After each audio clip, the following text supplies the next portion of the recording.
Hey. What's happening? What's going on? Hey, listen. All right. Yeah, all right. Welcome to another. It looked like I was doing something legal. I just want to say I plead the fifth. I'm not going back to San Quentin for nobody. I'm just saying. That's all I got to say. Yo. Anyway, welcome to another whole class. This is going to be another fun one. Yeah. Before we get started, a couple of things. One is for all the paid students, and I mentioned this again halfway through class. For all the paid students, in our podcast, we're going to run a branding and marketing podcast series. And we got another one coming tonight. It's going to arrive tonight. And if between these 3 or 4 different podcasts that we're going to be posting over between this week and last week in the future, it should give you a major business boost. I'm trying. What happened was what inspired is we had one of our alumni, Hope alumni. Peter's been with Hope for quite Hopers, who asked a question about how do I want to grow my business this year and I want to expand my business, and I also want to learn a little bit more about branding, and then he realized that branding is expanding your business, right? Mm-hmm. Marketing is expanding your business. And so when she asked me to sit with me and kind of help her with her branding and marketing, and being that I own a branding company, the task felt kind of large because branding requires this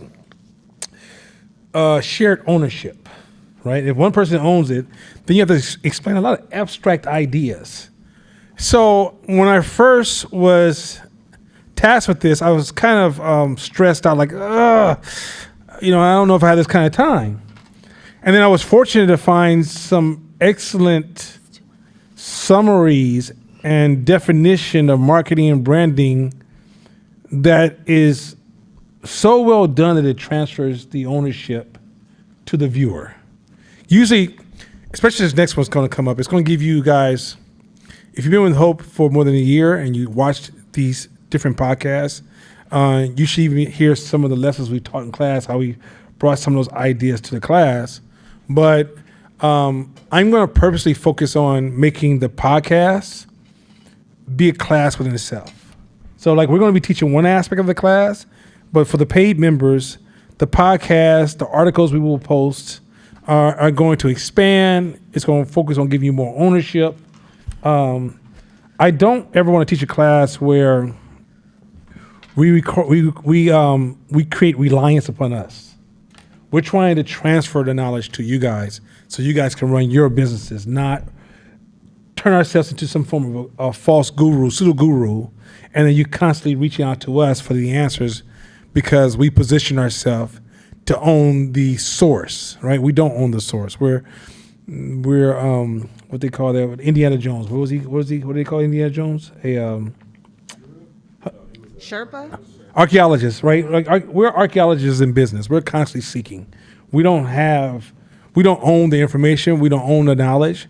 And so it's important that we give you guys sources and we give you guys pathways and we give you guys insights, mm-hmm. and we onboard you. And so these podcasts that we will be posting for paid members, I can promise you should watch. Some of them are short, some of them will be long, but they're going to be full of strategy, full of ownership, full of insights. If you don't, I was talking to some young men today at a cafe. I said, you can study war all you want, but if I throw you in the middle of a battle, you're going to realize how much you don't know. Right? Once those bullets start flying, you're going to realize, oh, shit, these theories ain't working the way I thought they would work, right? Mm-hmm. Until you're actually faced with, oh, yeah, you have to think about this while the bullets are flying and why people are dying around you. And so in business, it's easy to embrace a lot of principles through theory. And so, and quite often, unfortunately about business is that certain levels of business and certain type of strategies, certain type of challenges, you won't face them until you face them. But what you want to do is you want to train your heuristics to respond to challenges in the moment. And the more you practice, the faster and more accurate you can gain responses. You're not going to get perfection. You just increase in probability. There's no perfection in this game. There's no absolutes. There's no you always nothing. But you want to increase your probability, and the way you increase your probability is you got to change your thinking, and not just change your thinking. Let me say this other thing too. it's not change what you think, it's change how you think. It's very important to know this. You can learn every theory I have, but you still have to understand the principles of the game you're in, right? It's like a lot of stuff will come your way, and a lot of stuff you learn in class can look multiple ways, can be reframed multiple ways. Mm-hmm. But if you're not aware of these core principles, you could take the same ingredients and produce the wrong outcome, right? Anybody ever make a smoothie before? It's pretty tasty, right? But you can destroy a smoothie with the same ingredients if you just get them out of balance, right? And so it comes down to the simple fact that, like, you got to learn how to think. And then to guard how to think, you realize your environment dictates how you think. You may think you're in full control, but that's a distortion, especially, and it's more American than you guys realize. But it's a big distortion. And some some cultures, like Asian cultures, they don't believe that they control everything. They realize they're a product of their environment. But in America, we really think that we control everything. But once you start to see how vulnerable you are, how human you are, how normal you are, you start realizing that it's not only important just to read, but also design your life to be an entrepreneur. Mm-hmm. You have to have a different design life. You don't get to have the same designs as popular culture. You don't get to do what popular culture does. Once you say, I'm going to be an entrepreneur, you are now subject to a new design system. And once you forget that design system, what will happen to you is that you'll try to live within the design of, I call it the common folks, and wonder why you can't get past a certain point in business. It really comes down to, have you designed your life to be an entrepreneur? And that's a big, big difference. I know y'all think this, I know you guys don't know it until you get in the game. It's almost like you want to be an NBA player, or you want to be a doctor, or you want to be a top lawyer, you want to be a CEO, but you want to live like cats in hip hop. You can't. Mm. You can't. Mm. So their stories doesn't even interest me. Like, oh, we went here, we did this, that doesn't interest me. Because what you'll find is that there's a stage when you first become an entrepreneur where all your friends are going to brag about going on trips and selling on boats and parties and clothes and name brands and hanging out with celebrities, all kind of shit they're going to brag about, right? And then during that time, you'll be in your routines because you're building. It's going to seem like your life is just dead. But what you don't know is that once you start to gain that control and that growth, your life becomes a fantasy they can't reach. Your whole life, because you gain choices, mm-hmm. you gain options, you gain access, mm-hmm. like you gain power, you gain influence, you gain strengths that they can't even imagine. There's just certain benefits that come from this journey that in the early stages it seems like it's imbalanced towards people with jobs in corporate America and so forth and so on. But just trust the process that if you stay in this area, you don't realize that you're working the path of leadership. You're becoming a leader.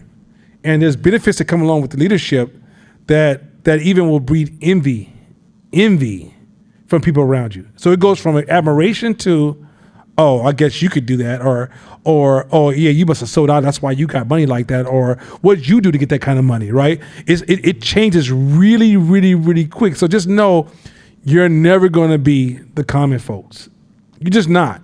If you take this entrepreneur role, you made a decision in your life, just like if you decide you want to be a top surgeon, or you decide you want to be the president of the United States, if you decide you want to be a lawyer, if you decide you want to be a professional actor or NBA player, you just made a decision to not be normal. Mm-hmm. Mm-hmm. Also, the best activation that you can have is if you can either mentally burn your boats or emotionally burn your boats behind you, because when you have so much to fall back on, and you're an entrepreneur, you're playing an entrepreneur game, but you got so much to fall back on. Sometimes those are the most challenges for people, because there's a certain energy that activates within you when you're like, damn, I don't have this, I got to figure something out. And a lot of times we want to play entrepreneurship. We want to play the game of entrepreneurship, but the game is real, and it's real until it's real. And when you realize it's real, you're like, oh shit, this is real. So, like, there was a, I told you guys this story before about the NBA player, a famous NBA player who did the underhanded free throws back in the 70s. The white guy, Rick Barry. Rick Barry, at the underhand. So he had he gave a presentation at a college in LA, and he was saying, my boys weren't the most, I wasn't the most athletic guy. I just learned how to work with what I had. And he's like, when my sons were born, I wanted them to be the same way. So what we would do is, when I played in Golden State, I'd drop them off in the middle of Oakland. And they didn't know that they were protected. They were spooked. And they thought I dipped, but I had people watching. And slowly over time, they went from being scary little white kids on the court to being like dogs, because repetition and being in the game and like, well, we got to get out of this, and being willing to fight back and being willing to not get bullied. And over time, that's what made them good in the league. And it's because they, in their mind, their boats was burned. My pops is gone. We got to fend for ourselves, even though it wasn't. So the biggest tool for because all year, if you just in a chilling kind of space and things is good and life is, the things that get taught in this class will be cool. Oh, that's a cool point. And every once in a while, you be like, oh, that's fresh, that's dope. Or if you feel something, that's cool. But when you in the middle of battle and you missing a key piece and it gets spoke about here, you like, oh my God, that was the best thing ever. You can always tell who in it, because you're looking, you're seeking, you're going after it. And so whether or not you insulate yourself or not, have that same mentality, because that's how you're going to get the most out of this class. Yeah, what's so cool is that I was starting to see the effects of Hopers. People who come to Hope class, been in the Hope class for whether they're online or in person, I'm starting to see the progress, right? The conversations are different. The questions are different. The humbleness, they grow their humility. So at some point, they're discovering more. They're uncovering more rocks. They're yielding more opportunities. And so I'm really excited about it. I'm just like, I love what you guys are doing. Just to all the people who are in Hope, has been with Hope. I love what you guys are doing. I'm fans. This journey is not going to, it doesn't come to an end until you decide to walk away from it. And there's nothing really to rush to. Like, yeah, you want to grow and build your business, but you're not going to win by moving fast. You're just not going to win. You're just not going to. Sometimes you got to move slow just to it's like, velocity versus speed, right? Mm-hmm. Some of you guys focus on speed, don't realize, are you gaining velocity? Mm-hmm. You know what I mean? Sometimes standing still will gain velocity. I know that sounds really weird, but it's kind of a weird thing, right? And so, hey, I told you a story. It's a funny story. Remember, it's like I can't cat off nowhere no more, because I see it's Hope folks everywhere. I was at I was wrestling through the Oakland airport late, so I ain't trying to be nice to nobody. I'm trying to just get through my shit so I can get my stuff. So the guy calls me to grab my ID so I can get to the conveyor thing. And so he looks at my ID and he's like, Court. I'm like, yeah? He was like, nah, you in court? Nah, I take the class. That class is dope. I'm like, bro, I apologize for not speaking to you. I'm just in a rush. You know what I'm saying? But it would just made me feel great to know that it's people, that community that we've been preaching, that it is out there, it's there. I say, no, y'all, this is crazy. This is one of my strengths. I've had great stories where I went to stores, got discounts, or people acknowledged me, or, hey, that's not, let it go. The craziest one, group of cats sit in front of, like, okay, so my block is a cool block. We got this one old legacy family, and their nephews, some hood nephews, right? But they good people. Everybody's good. Their uncle is one of my closest friends, and he's like one of the dopest men I know. And so nephews of them come through, and they got the red cups. You know, the red cups, they smoke in their oxygen sticks, right? And and I come out the house, and he's like, "Yo, man, I fucks with you." What? I'm thinking, okay, this dude about trying to run some game on me. Yeah, man, that class, man, it's that's some tight ass shit you teaching over there. I was like, all right on, man. He goes, yeah, one of these days, man, I have to come through and actually sit in class. And one of them actually came through, which y'all don't know who he is. And that cat, if you had talked about their background, you'd be like, whoa, right? But they actually online in class. That's dope. And because these cats, they want more. They Shout want out more. to you. Right? They're really a product of their environment. But them cats want more. And quiet as kept, a lot of these cats in the streets that move like that are really a lot of our entrepreneurs lost. And once they figure their way, they're gonna be good. They're gonna be good. That's for sure. All right, let's jump into this class. Today we're gonna make you a little uncomfortable. First we're gonna jump into some popular terminologies that we're gonna use in Hope throughout the year. And if we constantly use these terminologies and you're not familiar with them, it's going to make you feel kind of like, what the hell are they talking about? That's one. Two, we're going to come up with a whole bunch of distortions and fallacies today that are at the core of bad decision making. In business, you have to make so many decisions all the time. And if you're haunted by some of these fallacies, you're going to discover that it's going to compromise a lot. Like a lot of the strategy stuff we're going to teach you in the future, you're going to realize the opposite of good strategy is usually mental distortion or fallacies. So, and why this is important that you learn this is because this is getting into how to think. Once you learn how to think around you're going to have distortions all the time. Don't try to be perfect. It's when you have to make critical decisions, you have to be able to audit your distortions and your fallacies to make sure that they're not undermining your outcome. And distortions feel so real that when we mentioned some of them, our earliest argument was around one distortion, never forget, in Seattle. And I was like, that's a distortion. He's like, nah, it ain't no distortion, right? By the end of the, he's like, he's so, like, he's not that court no more. The old court, I'm talking about the old court. Old court was a fighter without hitting you. He didn't hit you, but he gonna fight you. So he came to the epiphany on his own, and it's just changed. Like he's like, actually, it makes sense to me now. That's how it ended. I can't say I said anything that there was no aha moment. He processed it. All right, yeah, that's good for me now. Oh, okay, bro. So that was great. But anyway, these distortions, going back to that moment, and then going back to my moment, even when I learned a lot of these distortions, they feel so real. And they're such part of popular culture.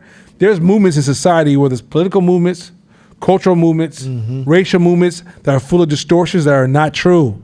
But they feel so real to the point that they keep us from going inside. Right? My watermelon hit me. I'll be back. Okay, go ahead. All right, so let's jump into the first slide. So the first thing you're gonna hear us use a lot in this class is the word framing. Framing is actually my most powerful, most used term. So, Shabishi, you want to get started reading this one first? And we'll explain it. Okay.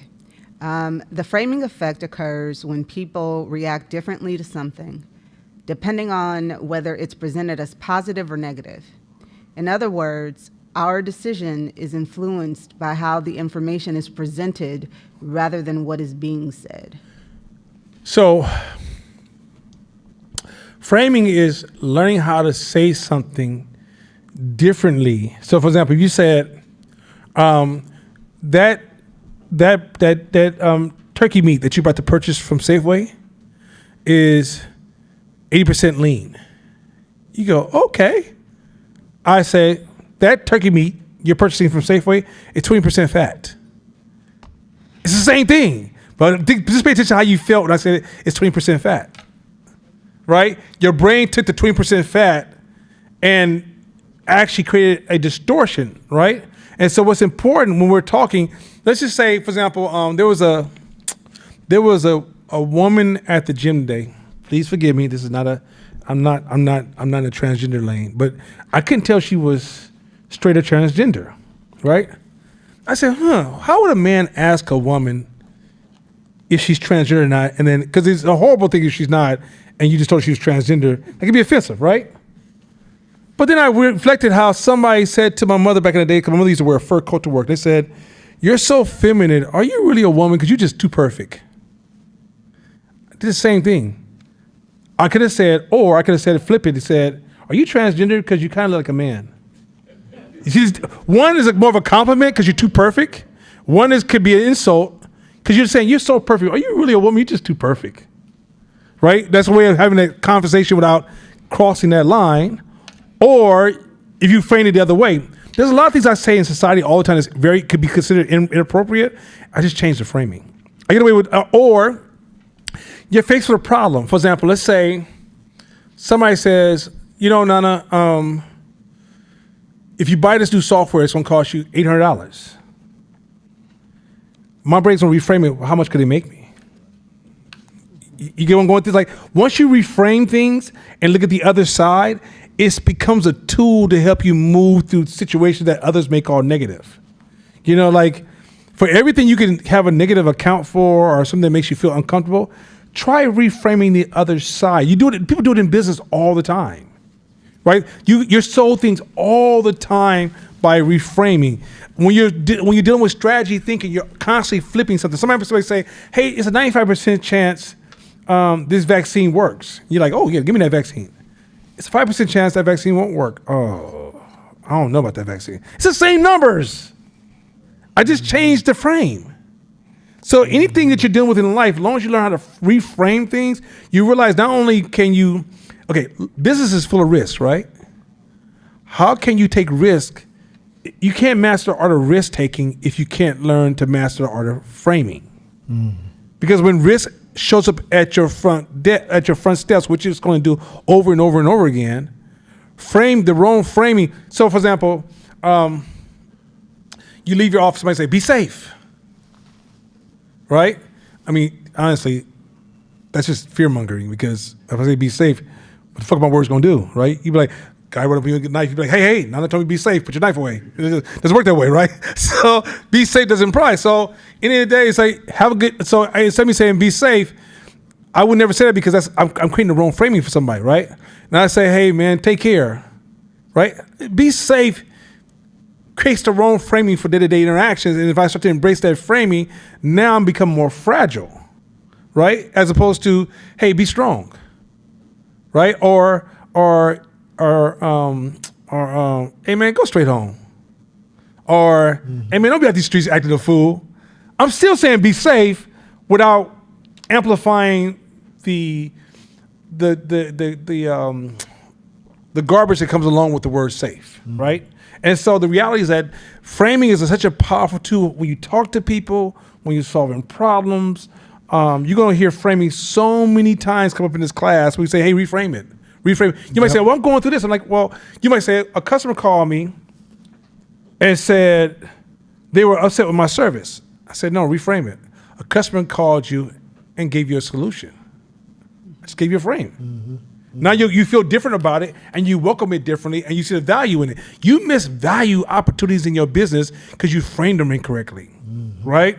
Everything that happens in your business, one of my children, I don't say which one because if they listen, they'd be like, you don't be telling these stories.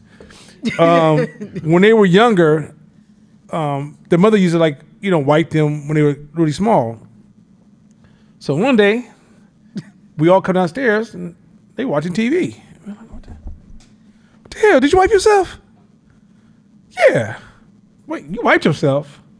What'd you do with the tissue? Because I looked at, that's not in the tissue in the toilet. Oh, I put it in the garbage can. So my wife goes scared to go off. And I say, don't go off. Reframe it. She's taking, oh damn, fucked up. Yo, my bad. You really young. Nobody's not gonna mess with your money.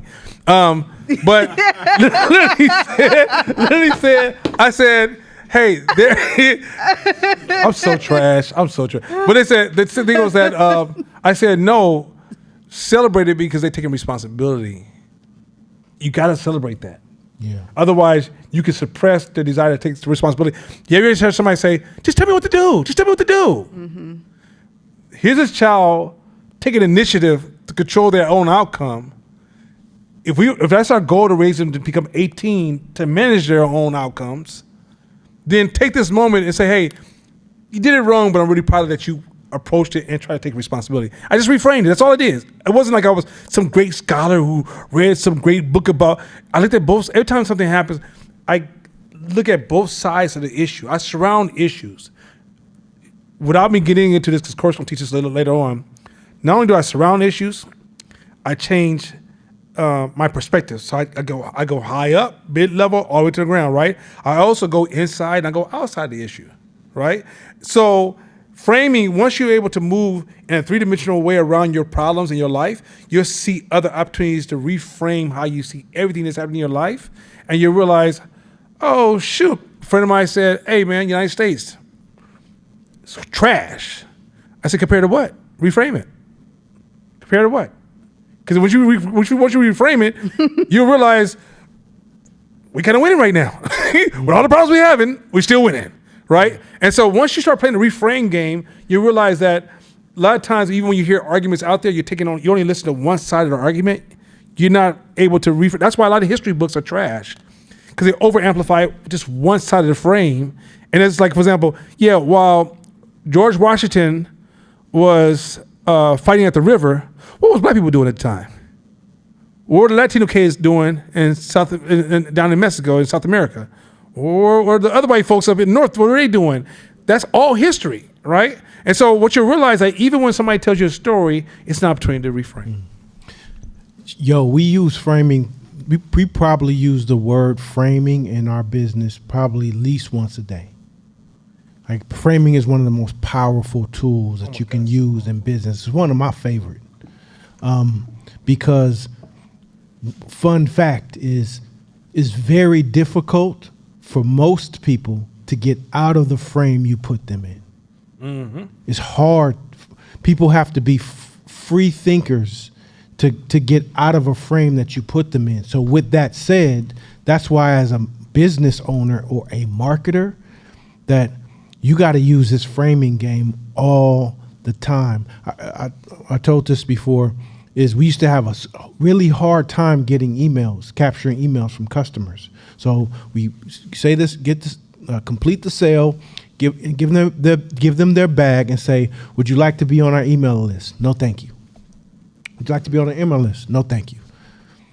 So then, like, wait a minute, let's frame them and see how that works. So at the end of the transaction, we say, would you like your receipt texted or emailed to you? Emailed. So either way, I'm getting some contact info. That's the power of framing. So that went up. So only say 15% of the people said, nah, I don't want neither. But the other 85, they couldn't get out the frame because they had a choice. So framing is the shit.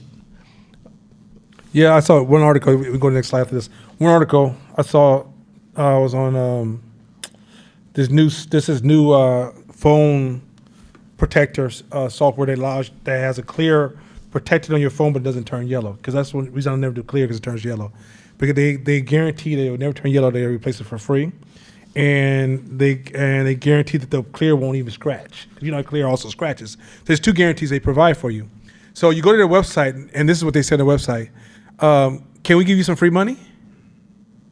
And if you say yes, it says, oh, we don't give you free money, but what we do is we give you a discount. As opposed to, can we give you 15% off for you signing up? Can we give you some free money for signing up? And you know, which they just reframe the same thing. Mm-hmm. Your brain go, free money for what? Right? And then you realize, oh, you used a frame on me. That's nice. Nice, son, nice. And so framing is the same way. You can pull off so many different things. Like, I would argue that this is not a pro Donald Trump argument at all. But a lot of times, his framing is just bad. If he just framed differently, he can get away with a lot of shit he says if he just reframed it.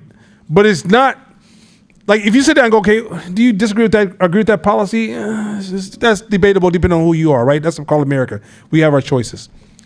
But if he reframed a lot of his article, his discussion, for example, like, Trump deported everybody. Not Trump. Obama was deport king. He was. He was like, gotta go, right? But his framing game was so cold. Hey man, that's Obama, man. You're like, hey, you probably in handcuffs. Hey man, I like that dude, man. You know what I'm saying? Like, he framed his ass off, right? Trump, he just fuck framing. He just be like, I don't give a fuck. You gotta go, right? And it's like, but if he just reframed some of those things he said, I promise you, the average American would have no problem with his behavior. It's a huge framing issue. I can say some things to y'all. Like, okay, think about this. A master reframer, and I'm done, was Hugh Hefner. Reframe him, and what would you call him in the black community? Pimp. Thank you.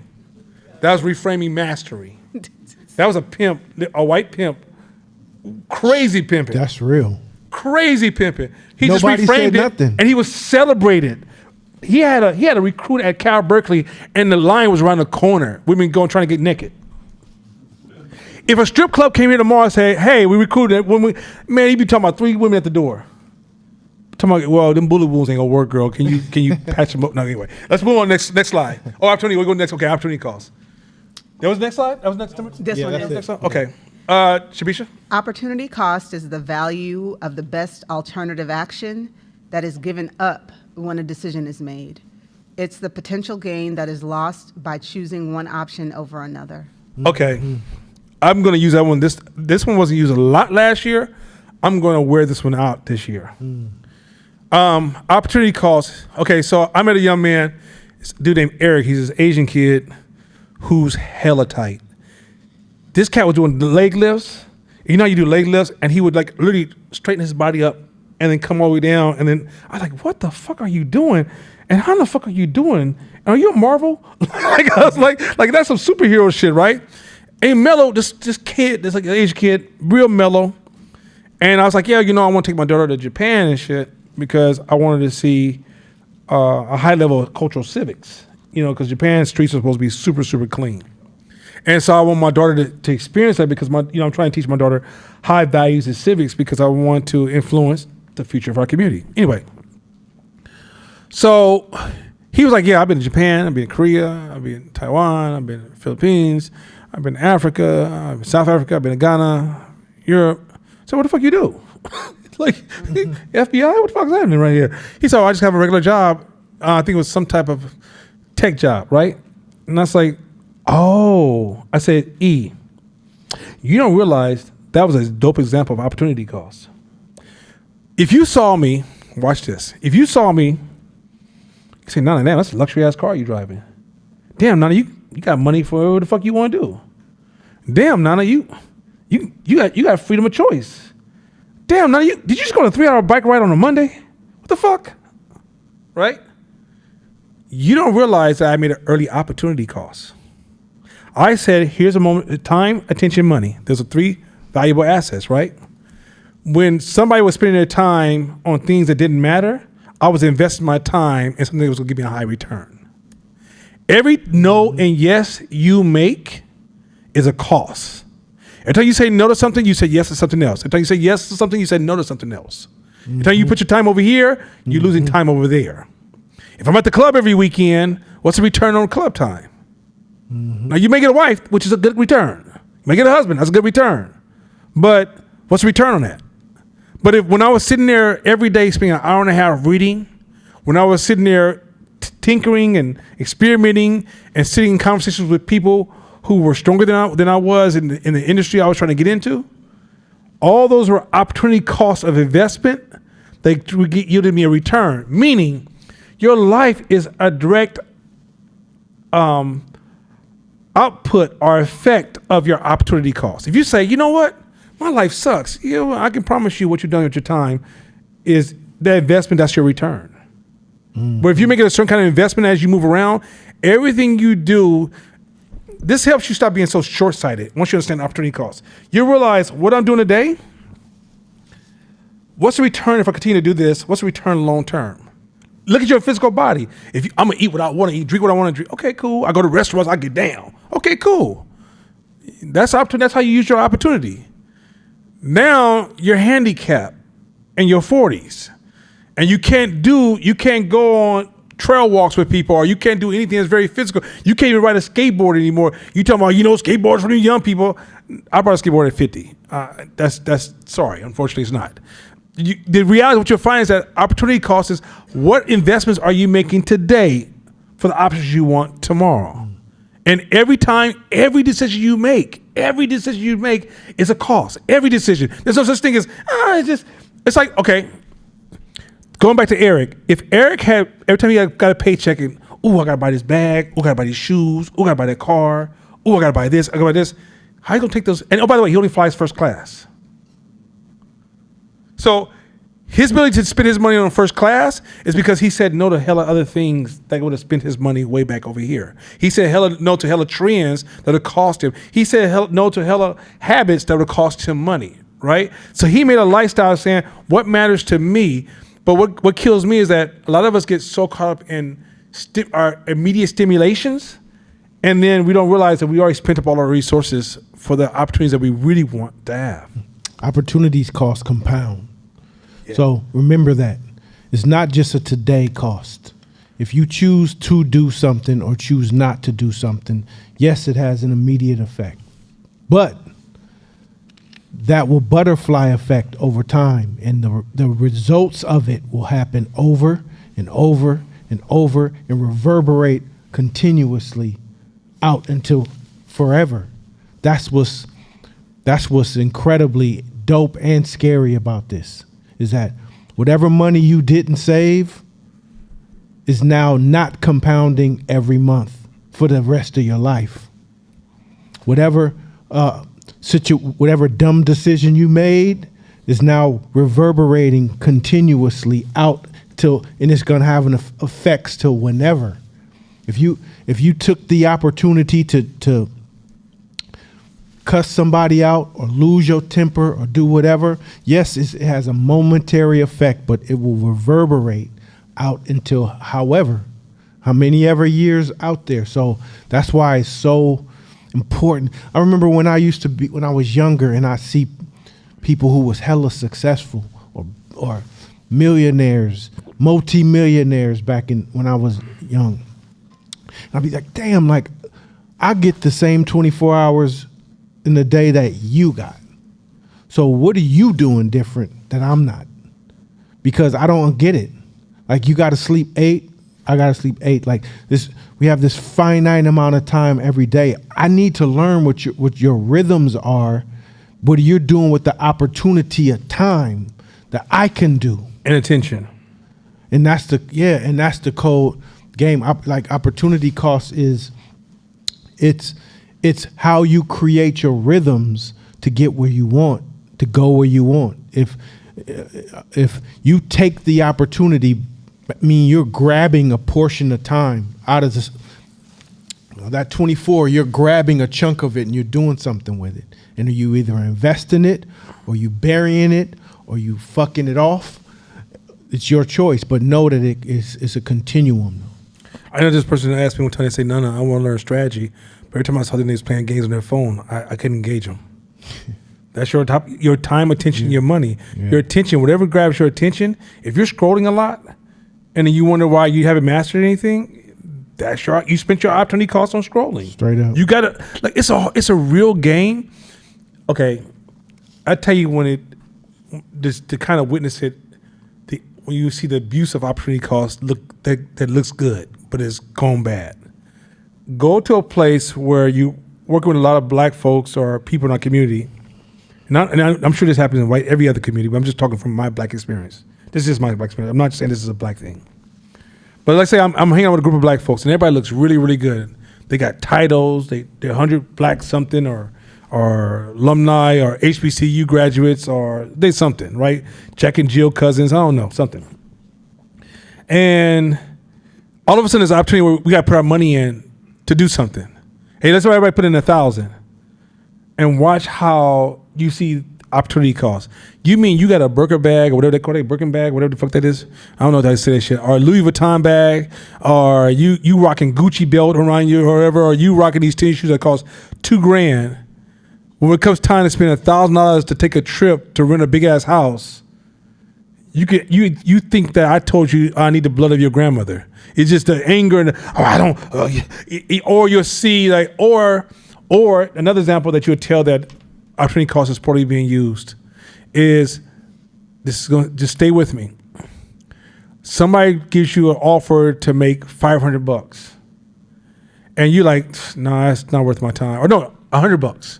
You go, it's not worth my time. The person who has been poorly managing opportunity costs, I'm like, oh, what I got to do? And they look dressed better than you. You're like, wait, what?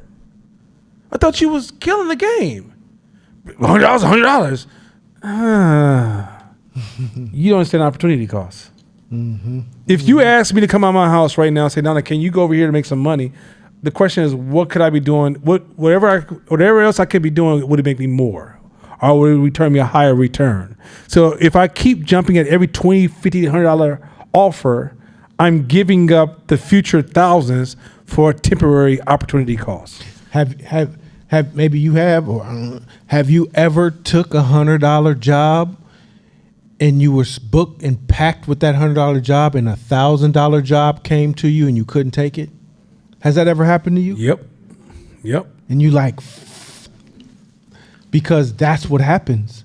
Because that scarcity and fear kicks in, because you're like, but what if that big job don't happen? I gotta eat. I've sat there and watched it before. I've sat there and did a $2,000, $1,000 job and blew a $10,000 job, because the fear, the scarcity of I need this bread right now happens. But knowing that, man, my opportunity cost, it's a high probability that this is going to happen, but fear kicked in. So that's why what you're saying is so important. You have to even calculate your time value, because you don't understand your time value. You'll say yes to some things that are really not worth it. Like, okay, family's different. Like, you're doing something for family. But even with family, you got to really say, one of the reasons I don't, like, when you guys invite me to weddings and baby showers, I don't show up.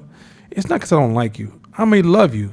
It's just that my time is so valuable and so I chose a different lifestyle. And if I was to take all my friends, and I know a lot of people, and say I'm going to everybody's baby shower, at some point I'm going to start biting into my opportunity costs. And so I have to protect my opportunity costs at all. I mean, to the point that if you're in my household and you just walked in and you didn't know what's going on, you may see me tell my family, back the fuck up. I need some space. I got to do this. Because I understand that if I respond to everything, nana, and I respond to every phone call and every text, I'm sacrificing all that's eating into my opportunity costs. Okay, which one? Go. Okay, go, Shabisha. You go, Tone. Jasadi's You sure? didn't Okay.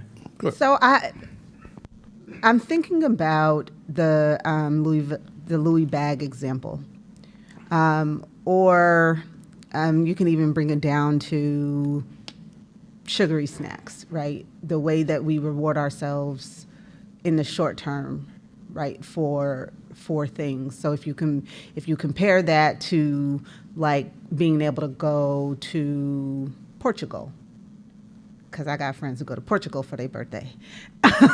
You could chast that to being able to go to Portugal. What is the opportunity cost of status or reward? Okay. In this opportunity cost, don't play perfection. And that's why I asked the question. Like, okay, I have 2 investment accounts. Well, no, 3 investment accounts, right? Mm-hmm. I don't touch those accounts. Every time my checking account gets past a certain number, I start distributing to investment accounts. And then I have the business investment accounts, right? Doesn't mean that I won't go buy every once in a while something nice. But I'm aware of buying something nice and spending thousands at the bar buying bottles. Mm-hmm. Difference, right? I also understand that, because I understand the opportunity costs, that I'm not depressed because I'm at home reading while y'all at the beach partying on a summer day. Because I understand that next year I might be able to spend a whole month at the beach because I made the investments, opportunity costs. Mm-hmm. Or I don't know about y'all.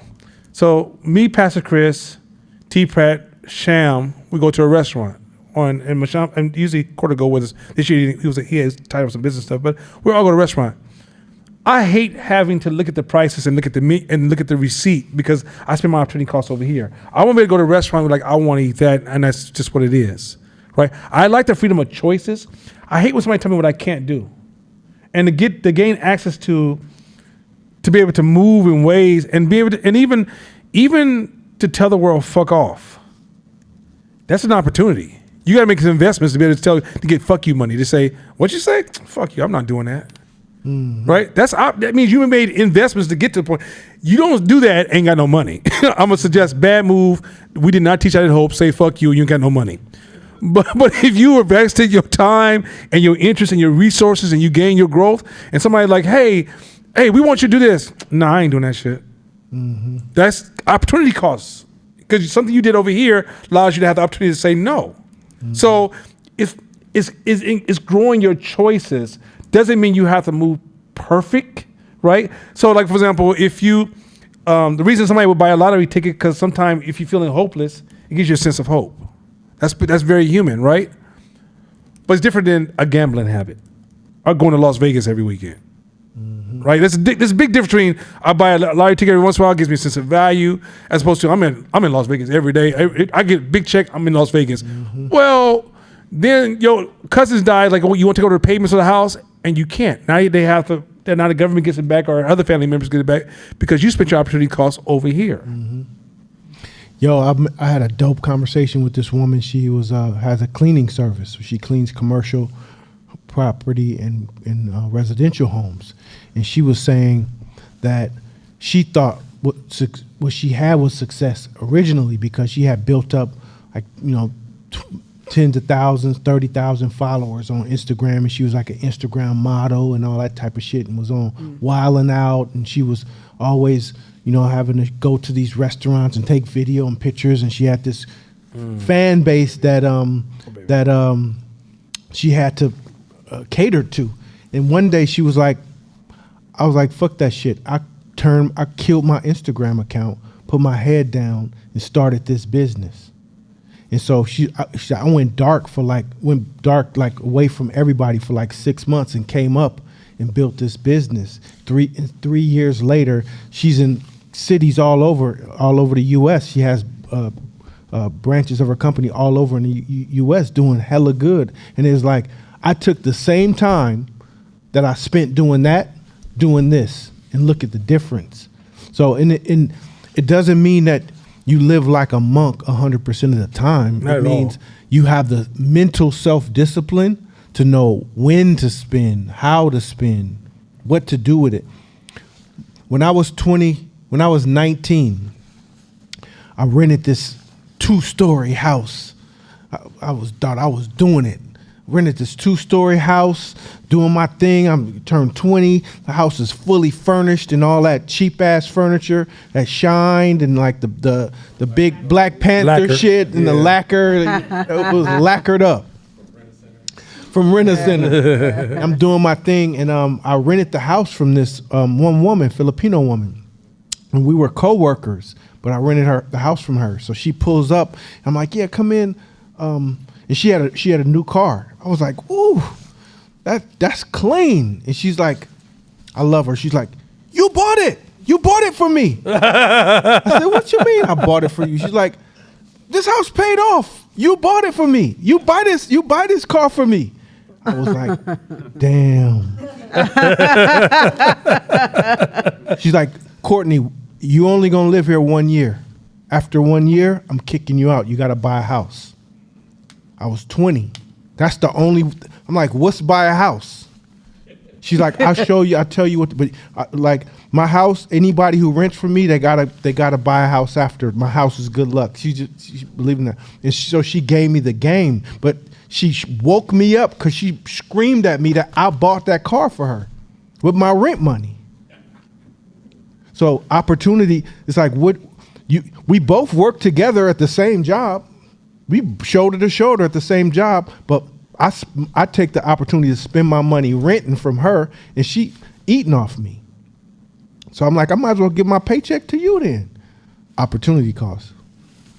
All right, next slide. You got a question, Tony? Okay. All right. Go ahead. Should we? Anchoring. The anchoring bias is a cognitive bias that causes us to rely heavily on the first piece of information we are given about a topic. When we are setting plans or making estimates about something, we interpret newer information from the reference point of our anchor instead of seeing it objectively. This can skew our judgment and prevent us from updating our plans or predictions as much as we should. This is a super powerful one. First of all, car dealerships do it all the time, right? For example, let's say you go inside of a store and you say, I'm going to buy somebody a gift and I got $50.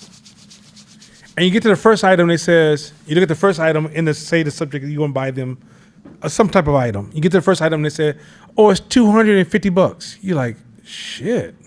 Now, mind you have a $50 budget. On the way out the store, you see another version of the product for $100. You think, oh, that's a good deal. Did you remember all you had was $50? To not only leave the mall, right when you about to leave the mall, you see we have it on sale for $50. But why did you think the $100 was a good deal?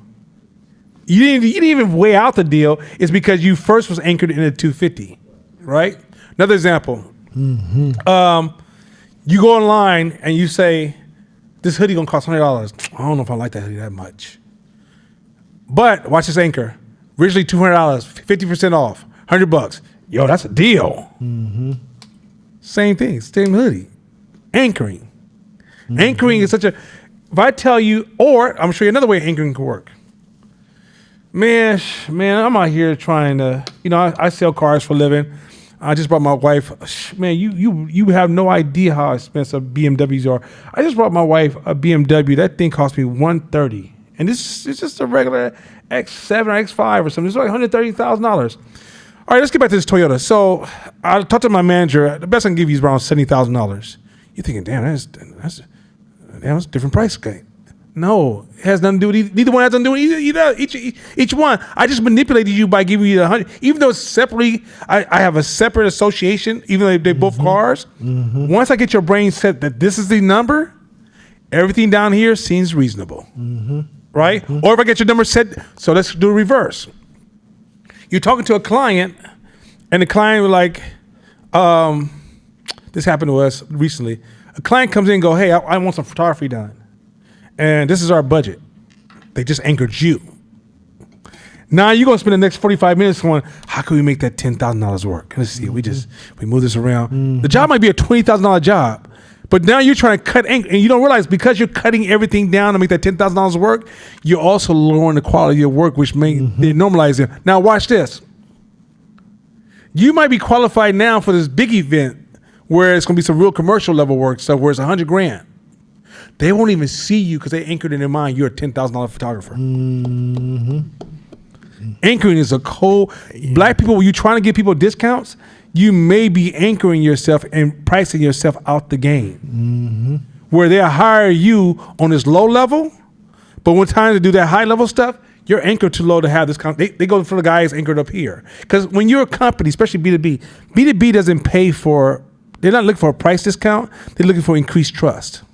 And if you go to do business with a B2B and you use a low anchor number, you put yourself in a different conversation with that human being. So your numbers, a lot of times I will ask, so one of the 510 media techniques is if you come to us, we're going to anchor you extremely unreasonable high. The number we fall at gives us a lot of buffer to do business. But if we anchor you very, very low, then we're one mistake away from taking a loss. Yo, this is another one of my favorites. Anchoring.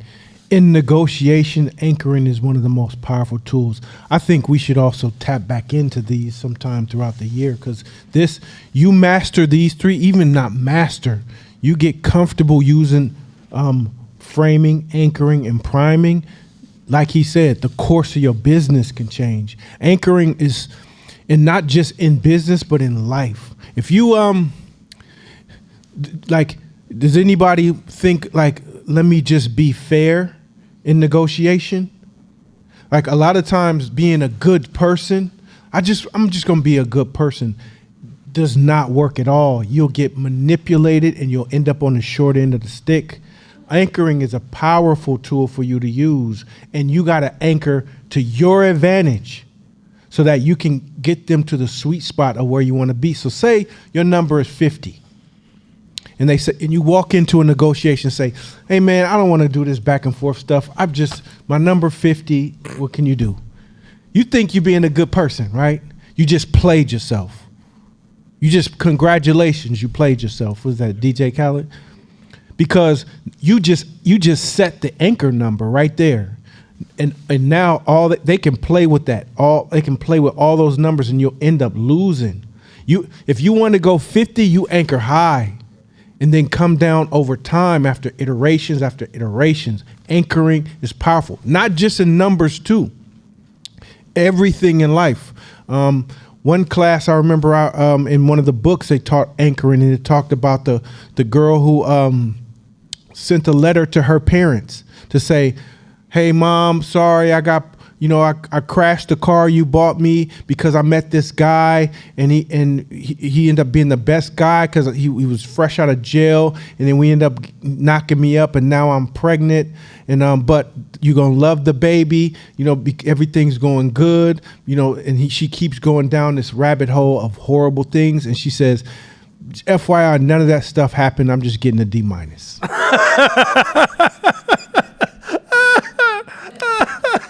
That is brilliant. It's brilliant. It's brilliant, right? That's a form of anchoring. That's brilliant. Not a question, but it's dope, even the example you just gave, because anchoring and framing damn near go hand in hand. Oh, 100%. Absolutely. 100%. Yeah, I was going to give an example, but no, that's perfect. As I'm sitting here thinking about that, I'm like, yeah, anchoring and framing damn near like brother and sister. They go 100%. hand in hand. This guy's a master at this too. When you want to buy a car, you anchor low as hell. And whoever calls the anchor out first is in control. So don't say, if somebody's like, hey, so what do you charge? And you're like, well, what is your budget? Nah, you set the anchor. So then you can play with it from there, but you set the anchor.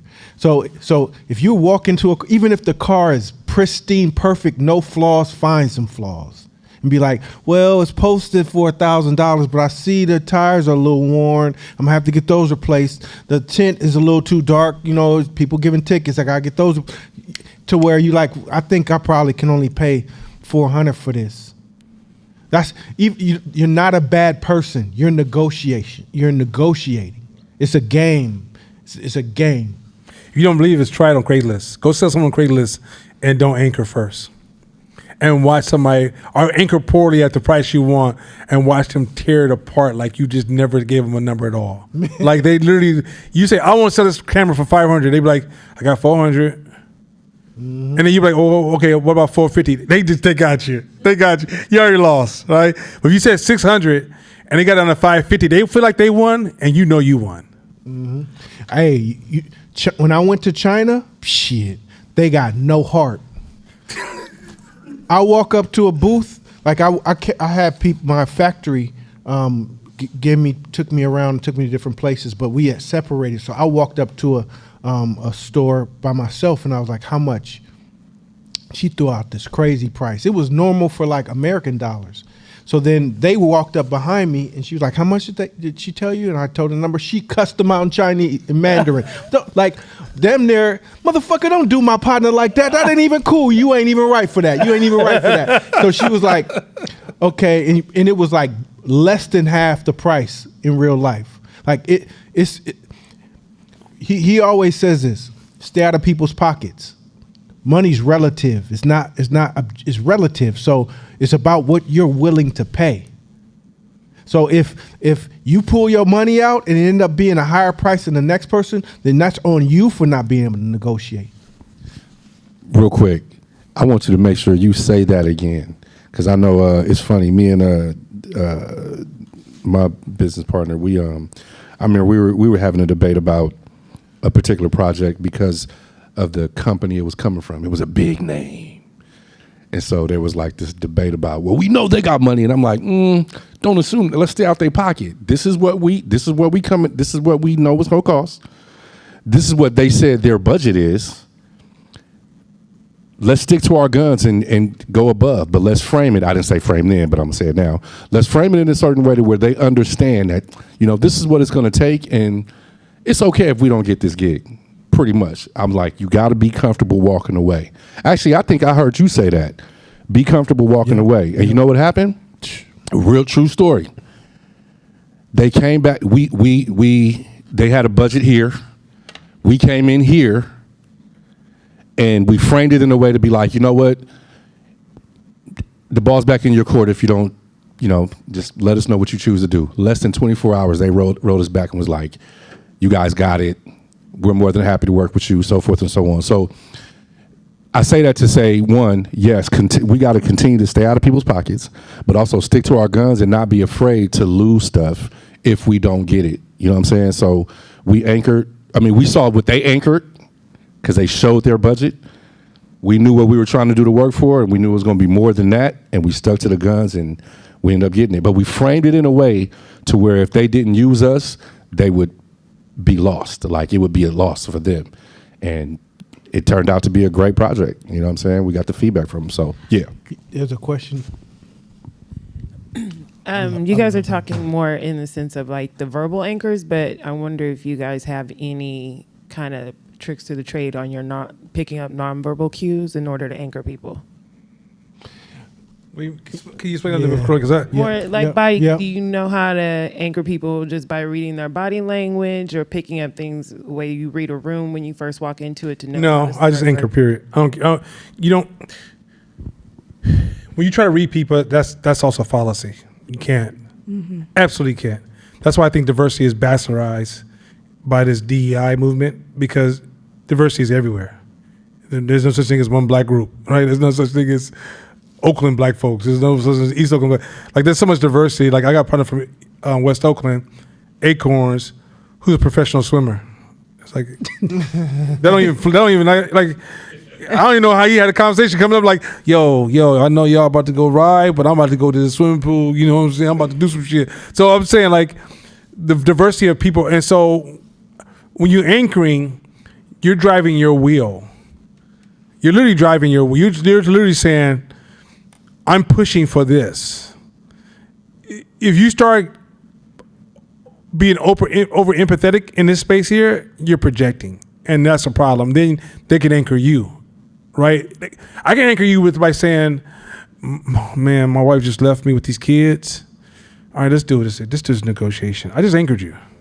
Mm-hmm. Right? Like, as opposed to, I don't give a shit about you. I'm not going to let you tell me your story. I'm going to hit you so... Here's the thing of what y'all don't understand. You gotta listen to.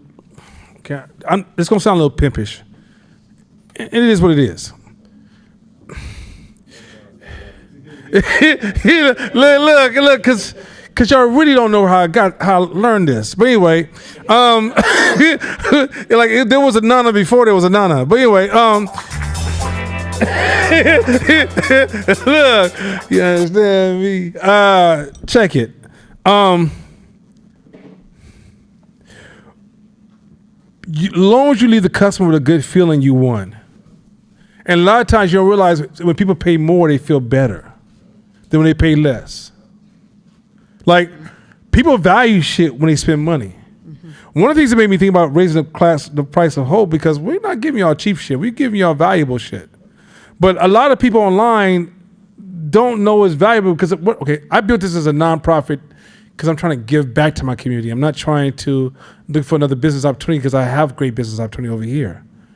But if people were paying $2,000 for this class, $3,000, $5,000, $10,000 for this class, they'll hold it closer to their chest. Mm-hmm.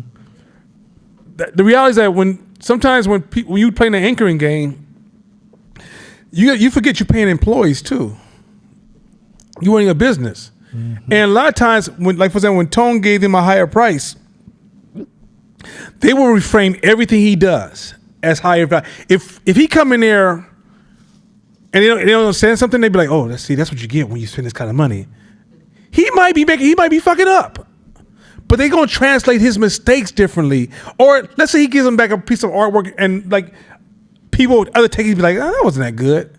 But if I spend a lot of money for it, I'd be like, this is a masterpiece. You see so anchoring is, it goes beyond just the point of negotiation. It shapes the relationship. 100%. Like if I anchor you that I'm this person, I get different privileges. If I anchor myself as being like, okay, all right, I'm gonna tell a 18-year-old version of me. So an 18-year-old, I won a school flirt. When I was in the yearbook, it says, if you look at the yearbook at Castlemont, I was a school flirt. And I had a partner who we would both lift weights together, and I was known as, nah, I ain't no good. He ain't gonna be faithful for more than 24 hours, if that. If you bring your friend, it might be 2 minutes, right? And I was just a king of just, hey, I was 18. I had no interest in settling down, had no thoughts about marriage. I was totally different world I was in. This is in the 80s, totally different world. Jerry curl? No Jerry curl. Jerry curls are gone. It's gone. That's my junior high days, right? Early junior, no, that's my elementary days because junior high was gone. In elementary, I watched the Jerry curl. Elementary, okay. I say that by the time NWA was doing it, they were late in the game. We did it way back in the 70s, and mind you, I was born in '67. So, so my boy and I would go out with women, right? I was anchored a certain personality. He was anchored a square. I can get away with shit. He would try and he'd get slapped every time. They would go home with me and slap him. There's no exaggeration. It was so funny to the point like he would try to copy me and it never worked because my brand was so anchored over here that people gave themselves a different story to engage me than they engaged him, right? That happens across the board. Your brand is being anchored. All the time. So how you anchor everything shapes the stories that people create about the outcome. So anchoring is about numbers, but it's also about, do you up front say this is what it is, and then from that point on, everybody's just limiting their story to that anchor that you provided. It's like that's the rope that holds all the stories within that circle. And I think where you going to is closer to priming, and that's coming up in the next slide. One, yeah. But anchoring is you're setting a bar somewhere. Risha? That's okay. Okay. You can keep going. Next slide. Go ahead. Priming, or the priming effect, occurs when an individual's exposure to a certain stimulus influences their response to a subsequent prompt without any awareness of the connection. These stimuli are often related to words or images that people see during their day-to-day lives. So let me clean a little bit of this up. I love this shit. Priming. Okay, you have to accept this premise for you to understand priming. You have to understand that you are a product of your situation. You're not independent of your situation. The place you live in, the people around you, everything, you're a product, 100% product. There's even larger data examples that say that if you hang around people who are way richer than you, you should see a 30% increase in your income. You hang around people who are poorer than you, you should see a 30% decrease in your income. Meaning that you are purely, go to jail right now and watch how whoever you are today changes instantly. Because you're going to adjust to the environment you're in. That's it, right? Go live in another country. Watch how you're going to change instantly because you're going to adjust to the world you're in. You come back, you'll think you haven't changed until you come back to Oakland. People are like, what are you doing? What are you doing? What are you doing? Right? Because you become a product of the situation. Now, the false rumor of priming has been like if you go to the movies and they show you the Coke, you're being primed to buy Coke. That's not priming. You know why? Because it's not personal enough. It has to be something personal enough to you to a point that it becomes this invisible motivator to change your behavior. We did a class, I think 2 years ago, where a wine company would play German music in the background and saw a 70% increase in wine sales from Germany. Then the next day they played French music and saw a 70% increase in the purchase of French wine. But when they interviewed the individual customers, did the music influence your purchases? They all said, no, it didn't influence me at all. Because we don't realize priming is such a powerful tool that when it's being applied to you, you won't even sense its impact upon your choices. When you go on vacation and you say, man, I bought this water. I bought it from Egypt. This is the best water I ever had, right? And then you get home and you sip it with your friends. You realize this is motherfucking water. It's just water. You don't realize the vacation primed your choices, and so you don't realize like if once you understand priming, you're gonna realize the person you date matters, the friends you hang out with matters, the neighborhood you live in matters. Where you go on the weekends matter. What you watch on TV matters. Everything around you is priming your behavior. You are a product of your situation. So back to where you were going, Charlize, this is why this is so poignant, it's if you walk into Durant Square and you see a beautiful Gucci purse, and you ask, hey, how much is this, right? And she says, $20,000. What you gonna say? $20,000? We in Durant. I give you 500. Right? But go to San Jose. Where's that place called in San Jose? Santana Row. Go to Santana Row. Walk up into the Gucci store with the two big security guards suited up. Open that double doors into this beautiful oasis of a perfectly manicured store where everybody's dressed to the T and all the items are placed perfectly on these expensive shelves with wine glasses, and you able to sip, and you have all these other bougie motherfuckers walking around in there. And then you say, how much is that purse? And they say $20,000. You be like, that's about right for where I am. That's priming, because the environment primed you to spend more money. The music, the smell, the cologne in there, the people, how they dressed, your environment. So now they don't have to sell you on it being more expensive. They did the work with the priming. So that's the game. So think about that in your individual businesses. That's why when, say, you engage with 510 Media, you get this dope sheet about what the services are and breakdown of everything. So you know the price on the last page ain't gonna be a Durant price.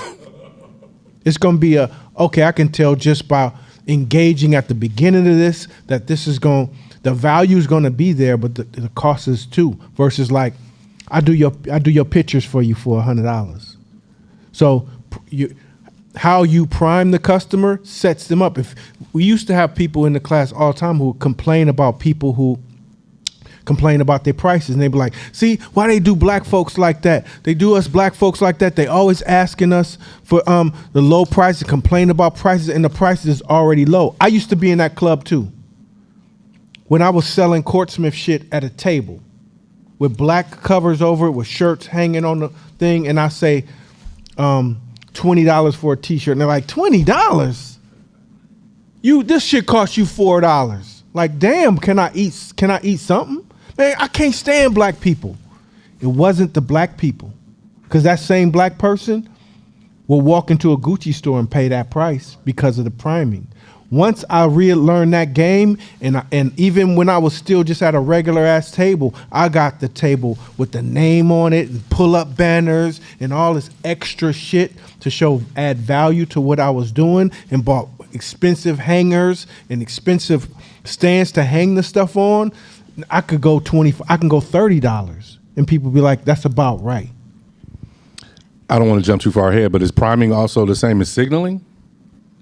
Because the example you just gave with the table and everything, like, wouldn't that necessarily also be you're signaling to folks that it's worth that price or whatever? No, well, okay. Signaling is more neutral term, because you can signal whatever you want. It's necessarily priming. Signaling could be. It's kind of like signaling is kind of like the freeway. Priming is the intent, right? Mm-hmm. if I'm priming you, you being primed is, I can signal to you doesn't mean you're going to receive it. Doesn't mean it's going to translate, right? It's a carriage, but it's not necessarily. We're talking about this effect that it has. Okay. Here's the thing amazing about human beings is, you ever heard there's this concept in neuroscience called affect. Affect is called, they use affect realism. Affective realism. Affective realism is when you feel a discomfort in your body and you make an association, but it might not be true. So you might say something like, today you're really irritating me, and really I'm hungry. But I just associated this feeling with the moment I'm engaging her, or I can say something like, this iPad gets on my nerves, but my belt's really too tight, right? My body doesn't, it's just trying to guess it, okay. But it happens so fast in our brain, we don't get a chance to decode it. So when we're buying and we're making decisions, a lot of times we have an emotional response, and it happens so fast, and then we layer it with all this rational talk, and then we credit rational thinking when it was all emotional. Mm-hmm. And you could say, I just feel this. Okay. Priming is kind of playing in that arena. It realizes that you don't make decisions, you're feeling most of your decisions. Most of your decisions, even when you buy a car, you can read all that data you want, right? Mm-hmm. But deep down inside, I like that shit. Right? It's like, and at the end of the day, you're trying to read the data to justify what you like, right? Where priming understands is in between that space between the product and your emotions, I can play in that space. Mm-hmm. And I can shape your feelings and your emotions around something. So when you see, you go, ooh, I like that. I can see myself working with that. I just played in that space. Mm-hmm. And that's what a lot of businesses, marketing, and companies do. And matter of fact, I was just talking to a group of brothers today who, they were two young men who, I remember these two young men who swim in the Olympics. I ran across them. I knew one of them. He's like my godson, and then both of them swim in the Olympics. So I'm talking to them about the stuff, and they're like, "Yeah, we want to start this business around swimming." And I was like, "You might suck a little bit." And they looking at me like, "What?"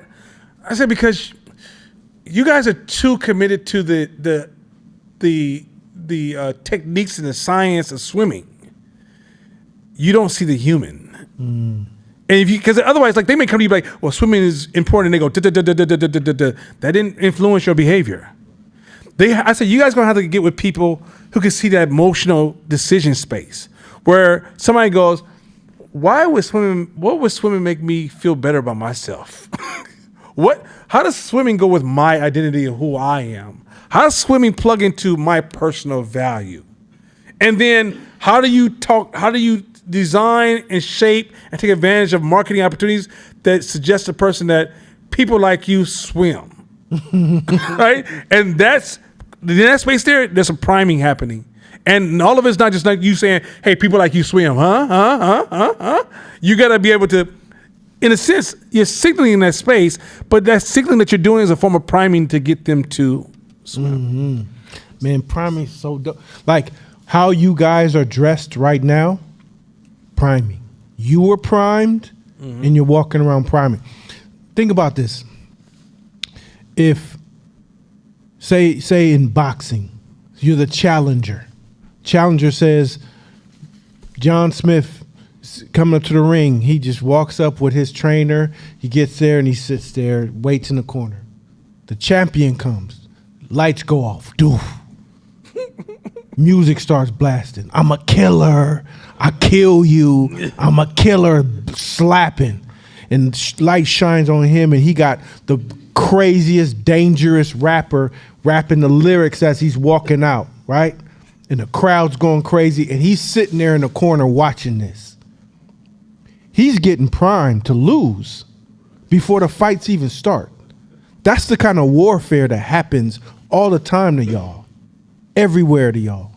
Why you buy stuff, why you don't buy stuff, why you stray away from things, why you get, like, what makes priming so dangerous is that most of us, the priming happens under our consciousness and we don't even have no control of it. Fast. Like, we can sit up here and talk about it, and even speak on it, teach on it, know it, and still be getting primed like a motherfucker, because that's how powerful it is. So as a business owner, you learn this game, you run this game, you play this game, and that's how you attract customers, how you retain customers, how you keep your slogans, what you say every time, like all of that stuff is priming. And this is one of the key tools to it. Like I love this shit. We recently launched Barbara Lee's campaign, and right on. And when we launched her campaign, you know how we got that contract? I would argue it's priming. 510 Media, since we've been in existence, I've been doing stuff since day one to prime my position. People walk into our office and say, "Oh, that's you? I saw that building. I've been loving that building." That's why I wanted that building. I wanted a space when I told Mashama's the second year we was running 510 Media, I want a storefront spot, because that gives me the power to prime people to say, when they come into my space and they have to walk up through stairs and tall ass buildings and tall ass ceilings and this big open space, people are like, "Oh shit, we're gonna pay some money." That's it. Now, when they pay money, it allows me to invest in a higher return product. So it's a reciprocal thing, because it's not like I get the money, but I give them a $10 experience. I'm going to give them a $100 experience, even after the project is over. If I heard the person I was working with had a baby, Tennille, send them something for their baby, right? I'm working that. I'm putting myself in a position that says, I want you to say marketing and 510 is the same. I want you to replace marketing branding with 510. But that means I have to prime at all. I'm always investing in priming. I'm also investing, for example, if I took the same group of members and put them in a different office space with PC computers, I would expect a huge difference in their performance. And I could say, "Oh, Scott, oh my God, Tennille, oh my God, Danielle, oh, what's wrong with you, Sydney, Lamont?" It's not really about them. It's Nana, you didn't prime them correctly. So your office designs matter. If your customers come in your space and they keep telling you about price, it's time to sit down and look at your space. If they come to your space and be like, "Yeah, I brought my friend, I just wanted to see what you're doing." And the matter of fact, they say this to their friend, look, Nana cool, but he gonna cost you some money, girls. If you ain't got no money, you might not want to talk to Nana. Right? They doing all that. They doing it for me because the space commanded that response. So priming is everything. All right, next slide. We can talk about this shit. Oh man, that's what I'm saying. We're gonna come back to stuff. This is not gonna be a one hitter quitter. We're kind of prepping you, and we're gonna continue to expand on these definitions as we go out through the year. All right, let's jump into heuristics. Come on. Heuristics are mental shortcuts that people use to make decisions quickly. They are rules of thumb that can be used to solve problems, make judgments, and find solutions.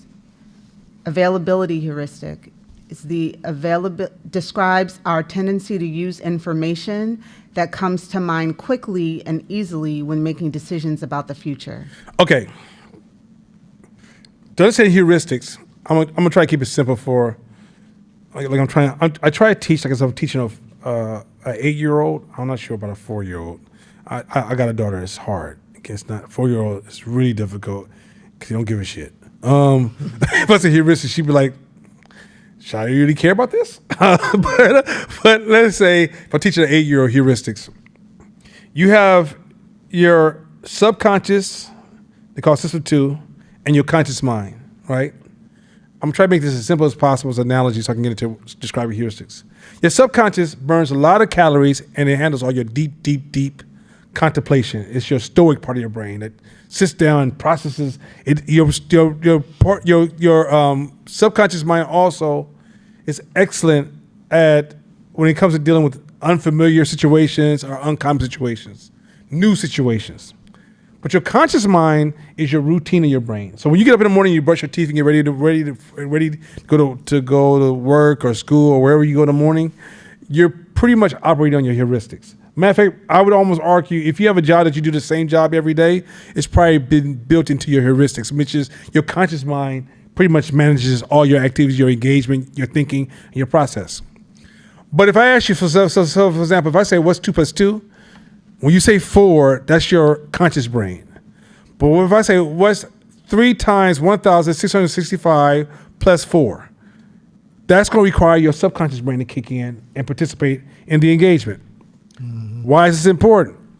Most of your decisions are made with your conscious brain, not your subconscious. Either your subconscious is working behind the scenes, coding and shaping your conscious brain. But for example, if a fire breaks out, if somebody say, I use intuition, that works in a copy-paste world where everything's always the same. Always the same. Your intuition is a superpower. Meaning it can see the situation, go, oh, I'll probably do this. Before you get a chance to think about it, you can respond. In a world where things are changing all the time and hella unfamiliar and uncertainty, you realize your intuition has no place. Your intuition is like, yo, what you want me to do? I ain't never seen this shit before either, right? So what's wrong with that? Most of our cultural beliefs and behavior and patterns is plugged into our heuristics. So a lot of times you say, well, if black folks see this, for example, there's this guy, this podcast we're gonna post. If I say, before the street lights come on, what should you do? What? Get home, right? That's a heuristic, right? There's a lot of stuff that black people do in business that are just heuristics. We never thought about it. We never processed it. So a lot of times in your heuristics, your conscious brain, it's all this data that you've been programmed by family, it's been primed in, it's been anchored in, it's been social proofed in, it's been biased in, and it's all heuristics. What you don't realize is that the part that a lot of your quick decisions is heuristics, and you're never challenging it with your subconscious mind. So a lot of things that you might think, oh, this is the way it is, and I say, well, think about it. You go, oh, that doesn't make any sense, does it? But you've been operating all this time because you have a part of your brain, because the conscious part of your brain burns very low resources. Matter of fact, the more emotional your decision, the less resources you burn. The more you have to contemplate, think, and process, you burn hella calories. It is proving that a person playing chess burns more calories than a professional basketball player in the middle of an NBA game, right? So, because your brain eats more resources than your actual physical body eats, right? And so your brain has number one goal, which is to keep you alive. That's all it cares about. Keep you alive, and number 2, reproduce. And so because of that, the brain minimizes thinking as much as possible, which allows your heuristics, your conscious brain, to make most of your decisions. You're going to find in this class, we're going to show you so many flaws in your heuristics, and a lot of your black culture, a lot of your limitations, a lot of your weaknesses, a lot of your fears, a lot of the stories that you have that stops you from doing certain things are tied to your heuristics more than they're tied to you actually processing what's in front of you and thinking about it to realize, wait a minute, I actually have an opportunity. Or there are certain things you can do in your business and in your personal life where you can allow your heuristics to become so dominant you don't have time to think. Hey, let's see if y'all know real quick. Let's see if they can do it. What's the worst SUV that you could buy? What's the worst SUV that you want to be seen in the streets? A RAV4. Why a RAV4?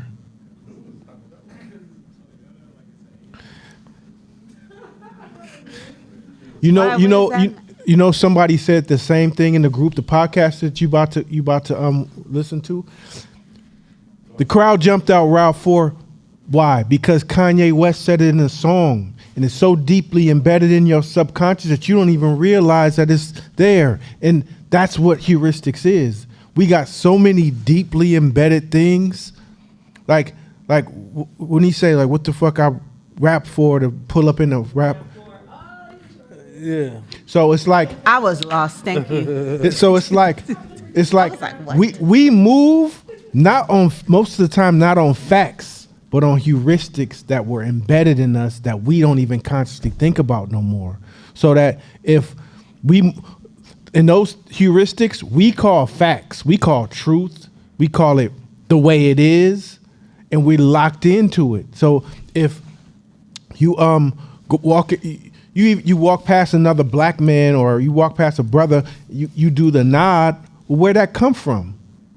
It's a heuristic. We was taught. You may have saw your pops do it when you were older. It's a passed down thing.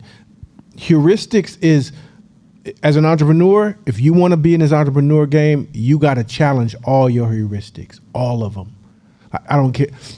whether you think they cool or not cool, or this is my culture. That's all a fallacy, what you call culture. Because what you call culture or what you can call heuristics, it could be the thing that's preventing you from being successful. It could be the thing that's keeping you broke as fuck. It could be the thing that's having you struggling. It could be the thing that's having you choosing bad relationships and bad romantic partnerships as a heuristic. Because all the music we grew up listening to, that's embedded deep down in our psychology, don't tell me it's not affecting our choices, decisions we make. Like, I used to go to sleep with my headphones. All the songs I memorized from by heart, that's all about that crazy shit. Don't think that's not embedded some deep down in the subconscious. So understand that comes into a belief. So when you hear somebody, well, he disrespected me, heuristic. Good evening, you guys. What's up, family? Good evening. I've never heard this word before, and so first of all, I'm still looking at it like can't really read it like that, but I'm looking, you know what I'm saying? Heuristics. But the way you guys explain it, it sounds like there's also a form of immediate survival with heuristics. That's how I'm gathering it, but then there's some other stuff It's something there. there. Something there. So okay, it's if you hear somebody say stop being so deep, or deep thinking, all the deep talking, that's a very heuristic heavy crowd. They just moving on, just impulsing. They just your impulse and what you just do when something happens. You know, like a lot of women, your parenting, a lot of mother. Like when I watched my wife with my daughter, her first 2 years, a lot of that was heuristics. It's just she learned that and she just knew what to do. I'm over there crying like, but why? But why? You know, I'm almost destroying the process. But what about how you know, right? Because I'm trained to question heuristics, right? And we were able to change some things because I was like, yo, that don't make no sense. Like, why would you help me understand this? Like, where did that come from, right? And heuristics is things like a lot of people are parenting on heuristics. They're not even thinking, this is what my mama did, this is what I do. Right? You never say, well, did it work? Does it work at all? And what you'll do is, well, I'm okay. Fuck it.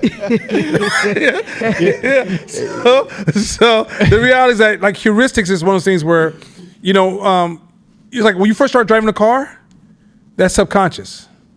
You go back to that first day you started, that shit was like, what the fuck? How y'all remember all this shit?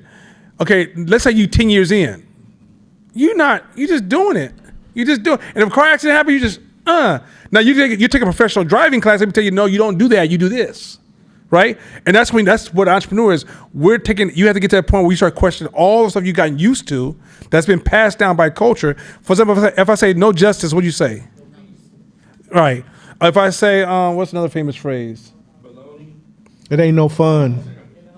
If the homies can't. Oh shit! These are kids. What I say? I want to be. So my point is that like we don't realize that we even have this in a pro-black community, right? Like there's a lot of concepts of like they won't let us. Mm-hmm. Has anybody ever figured out whether they exist, where they live, what's their address? Right? Who the fuck gives a fuck about you that much that they don't? But it's accepted heuristics. It's just a comfortable thing that we gotten so used to. And you're like, yo, when I first started my business, my buddy said, you want to start a branding firm? Black people don't do that. Whoa. That was his heuristics. And I said, hell, don't project your limitations on me. Because his heuristic was his limitation. And there's so many of us, I watch us like try certain things, be like, we gotta be, like, okay. When I hit my first million, this is no exaggeration. A very high ranking black woman came to me like, yo, you gotta be careful. It's just $1 million. It's just $1 million. If you understand the money in the world, $1 million it's changed now. It's just $1 million. She goes, oh, you gotta be careful because, when black man gets $1 million, FBI, all kind of shit come for you. This is a woman that if y'all knew who she was, y'all be like, what? I thought she's moving and grooving in the business world and did all this big fancy shit. She literally sat down in my office like, yo, I'm gonna have you introduce you to some people because some shit went down with them. And I'm telling you, when black men get to a certain amount of money, you become a target. All right. call me when you get back. Oh, fuck you talking about? Like, that's a heuristics because for that consistency to happen, it's not possible. I'm gonna tell you right now, it's not. In a world of randomness and many distractions, for somebody to come after you for $1 million. Now, is it true if you become a billionaire, you become partnership with the government? Yes, you will be. Let's be very clear. If you're a billionaire, you're in partnership with the government because you are now shaping. You're literally royalty. You're shaping cities. Totally understand that. $1 million in a place where there's more billionaires than a little bit and multimillionaires, if you make $10 million a year in a black community, they still don't see you. Nobody sees you. Who the fuck is that dude? Now in the black community, you're a celebrity, baby. You know it's good. If you're young, slow down. But in the real world, nobody sees you. But this person had a heuristic that said, once you make $1 million, you gotta be careful because the FBI can come for you. Yo. Yeah, that's crazy. I don't mean to cut you off. he's like, man, that's cool. What the fuck? Yeah, that's crazy. I'm gonna add some context to it too. Is that the science behind it too? Is that as human beings, we tend to not be lazy thinkers, but we want to get to a quick shortcut as fast as possible in how we move because there's so many things to think about throughout the day, so much to do. So I have to do 1,000 things in a day. So I want to get to the heuristics. Show me the quick ABC 1, 2, 3 that my brain can remember that I don't have to think about it no more. Like you know your phone number, right? So your brain wants to memorize all your daily steps like your phone number. So it's quick. It's quick to jump into a heuristic because now it can put it in that compartment and it doesn't have to utilize the deep, complicated parts of your brain. So you're fighting all the time not to do that because you're like, nah, I want to be able to think through things. That's why I was hella funny. I was just visualizing you with your kid, your daughter, and your wife questioning everything in parenting, like because parenting is like I just inherently know this inside my body and I'm doing things. So why are you doing that? Well, why are you doing that? Like that shit is hella funny to me. But in life we try to do that. So heuristics is part of the tools that we use in our brain to say, hey, if I'm walking down an alley and I see a black man with his hoodie on and a Pooh Shiesty mask with his hands in his pocket walking towards me, what do I do? She crossing the street, right? Do you cross the street? Do you be like, I ain't no punk, like whatever is gonna happen, or do you be like, hey, how you doing? Or do you cross the street? Like whatever your heuristic is, that's what you do because you don't have no time to break down like, well, is he a bad guy or is he not? Am I being racist? Am I being prejudiced? None of that shit happens in that moment. So you go straight to your heuristic on it. And that's how we are. Now, if you're an objective thinker, then you can be like, well, time out. What's the odds of this happening? The odds of this happening it's like an 11% chance that this dude has bad intentions towards me. So I'm going to take that 89% chance and just keep walking. Like that's where you start playing the game of challenging and questioning those heuristics. And that's what that is. Yeah. You right? Go ahead. Turn on. Is it on? Oh.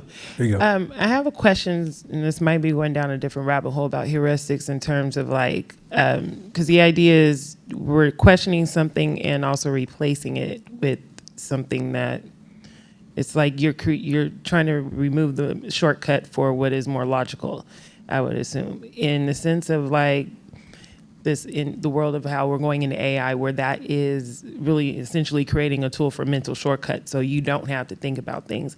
How do we keep a balance between our grit on? Yeah. So first of all, let me give you a compliment that I may frame incorrectly. I remember when I first met you, you could tell that you've been doing a lot of consulting work and a lot of communication work. Your communications have grown a lot. Like, there used to be a time a long time ago, you would talk just as fast as I did, but you was the female version of me. your communication has gotten really good. So even when you ask these questions, I love the way your descriptions, your clarity, even your choices of words. So just hats off to you. Love the growth. Keep doing what you're doing. It's showing. You want to change. It's really a value conversation, right? Okay? When I'm reading all the time and I'm studying and I'm practicing even hope right now, you guys are training your heuristics. So your heuristics can become smarter. So you can have richer, impulsive decision making, right? That's one reason you want to study all the time. So when something happens, you just almost know, you can just almost just like jump right into the answer, like parenting, right? Where if you're relying upon an outdated education, your heuristics is just pretty stupid. Because after a while, you get used to this, whatever the simple world you're in, and somebody throws a big question at you, and then you discover that you made the wrong decision in hindsight because you're underdeveloping your. So you didn't know that your heuristics is underdeveloped and underinvested when you are able to solve the problem all the time the next day. So when it hits, you do this. The next day you be like, I could have did that way, right? So that means you're underserving your personal development. When you run across a challenging problem that you just can't solve quickly, often you first principle thinking, which is remove all assumptions, remove all feelings, all emotions. What do you absolutely know is true is a way to get around heuristics, right? Because then that requires you to really break down like, for example, you'll find that a lot of decisions we make, we don't have all the information. There's a lot of assumptions that built in.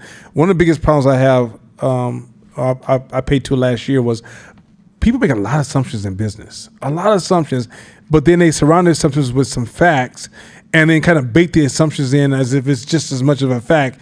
But if you just change that one keystone assumption, it would change the whole premise or outcome that we're discussing, right?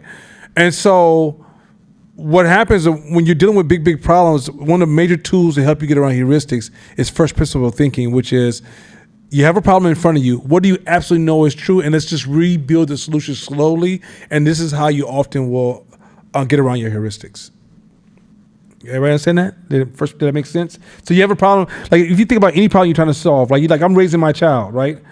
What do you mean you're raising your child? You make an assumption. What does that mean? Do you know what raising a child means? Right? If you say I'm being a man, do you know what a man means? What's your assumption? You're making these assumptions, right? If you get into like, well, okay, fine, I just define what is a man, right? When you get into you're like, oh shit, maybe I'm not doing no man shit, right? And so, or somebody's treating me unfair. Oh, okay, let's look at the complete bigger picture and just remove all your assumptions. So this is how you get your heuristics out of the conversation, because when you remove your assumptions, what's in your heuristics is all these assumptions. Got it? So trust me. Another thing, okay, I'm gonna go a little bit further. You know what'll fuck you up to even access this strategy? Being defensive or full of attitude. You'll never get to none of this shit we're talking about. If you're defensive and you like to argue, or you sensitive, or you get emotional, or you feel like all they need to do is don't set me off or trigger me. You're one of those kind of people that celebrate your going off. You're going to be a victim of heuristics and superficial thinking and slow growth by default. Defensiveness slows down the evolution, and because heuristics, getting around being compromised by heuristics is part of strategical thinking.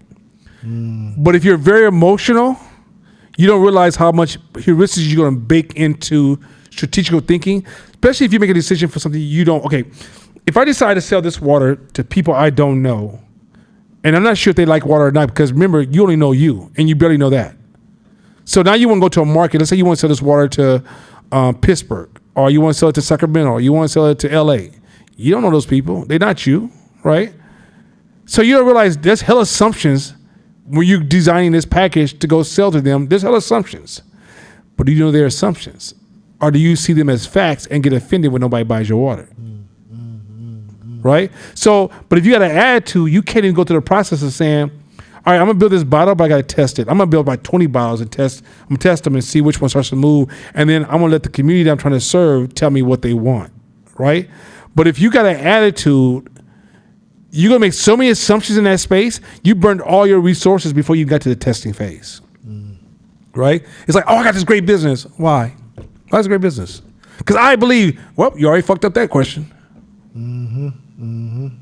Right? If you tell me, because right now I can't keep this product on my shelf, Nana. I built this product. I built a relationship with the community. The community starts saying they love it. Now I can't keep this shit on the shelf. I will literally say, okay, yeah, you have a great business. But if you tell me, because I worked on this and I slaved over this, I went to college for this, I invested this, I dropped 300 grand on this, and you still got a badass idea. Heuristics. You see how this shit plays? So once you realize how much you can't see and how much you don't know and how much, going back to your point, your brain it's like a survival mode where it learns these things to survive in its environment. Doesn't mean it translates outside the environment or other people within your environment, because that dangerous word called diversity. Not diversity like that DEI trash. Diversity in the sense of saying everybody in your group is different. And if you don't know that when you design something, then you trying to project everybody as just a variation of you. It is not.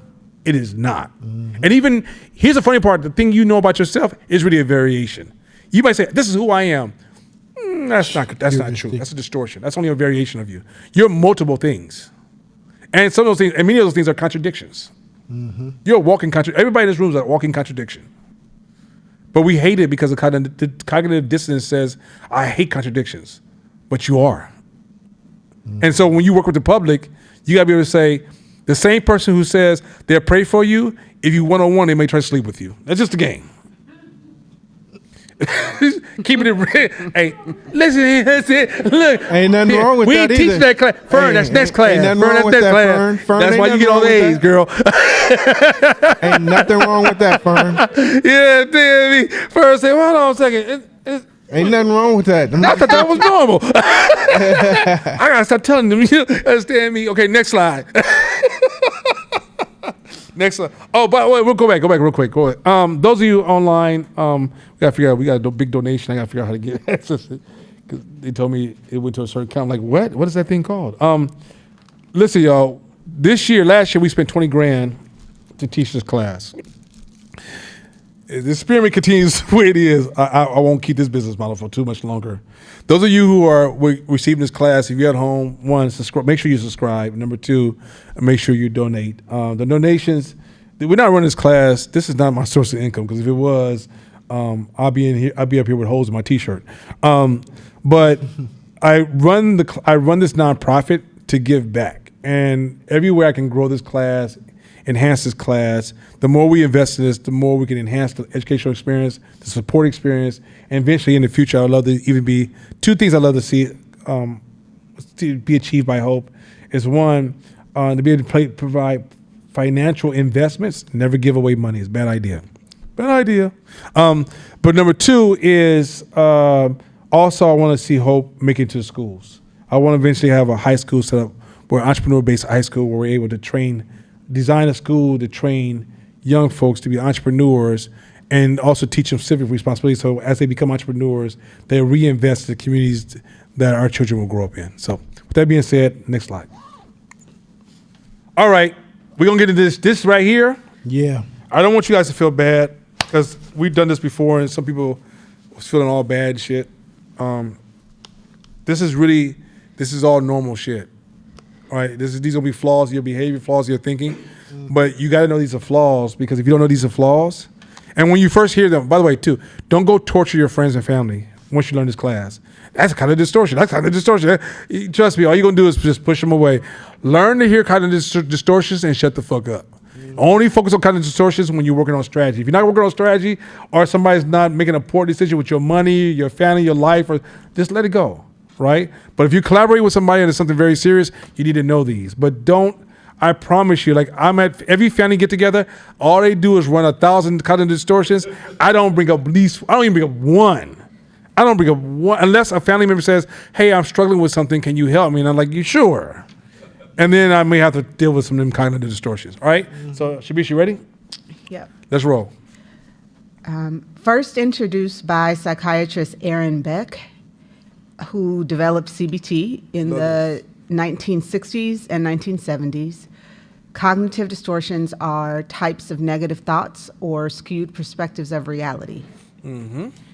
Beck found that these thought errors or distortions create negative biases to a person's interpretation of events. So real quick, I want you, the reason I added this to the slides, there's gonna be a couple of words here that I need you to really focus in on. It goes, it creates negative biases to a person's interpretation of an event.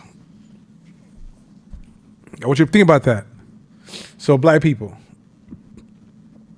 you say Tuskegee, you say Black Wall Street, you say assassination of King, of Malcolm, you say the deportation of Marcus Garvey, you say Mumia Abu-Jamal is still in jail, which is crazy. You hear about rich black communities being crumbled in the 60s and 50s, 70s. You've seen unfair practices in the 80s and 90s, and you still don't realize it's a form of distortion, which is cold-blooded. You've seen mama and auntie give you a hug and say, baby, this is how society is. And you don't realize they were amplifying or echoing a kind of distortion. So it creates these negative biases to a person's interpretation of events, meaning that the black community has so many cognitive distortions that is poisoning our relationship to the ground that we sit on, our households that we live in, the relationships we're in, the jobs we have, the businesses we're running. And so I'm not going to, this Beck book is a great CBT, cognitive behavior therapy book. But we're not going down the path. I'm going to show you how this is impacting you in business. We're not taking the journey of psychiatry. And the reason for that, I did it in my first few years. The reason I stopped doing that is because here's a hack if you're going through something mentally. Stop thinking about yourself so much. Serve others. And I promise you, it's a huge hack for your psychological condition. But what we found was when we started giving people all these psychological tools, they were like, am I wrong? Sometimes I feel, my trauma. And it seemed like they start going down a rabbit hole, right? If you want to, I'm not saying you should get counseling, but some of us are over-leveraged counseling. As a matter of fact, some counselors are over-leveraged their expertise. And some teachers need to stop talking to our kids about goddamn psychology. But, because I'm like, you didn't go to school for this shit. Shut the fuck up.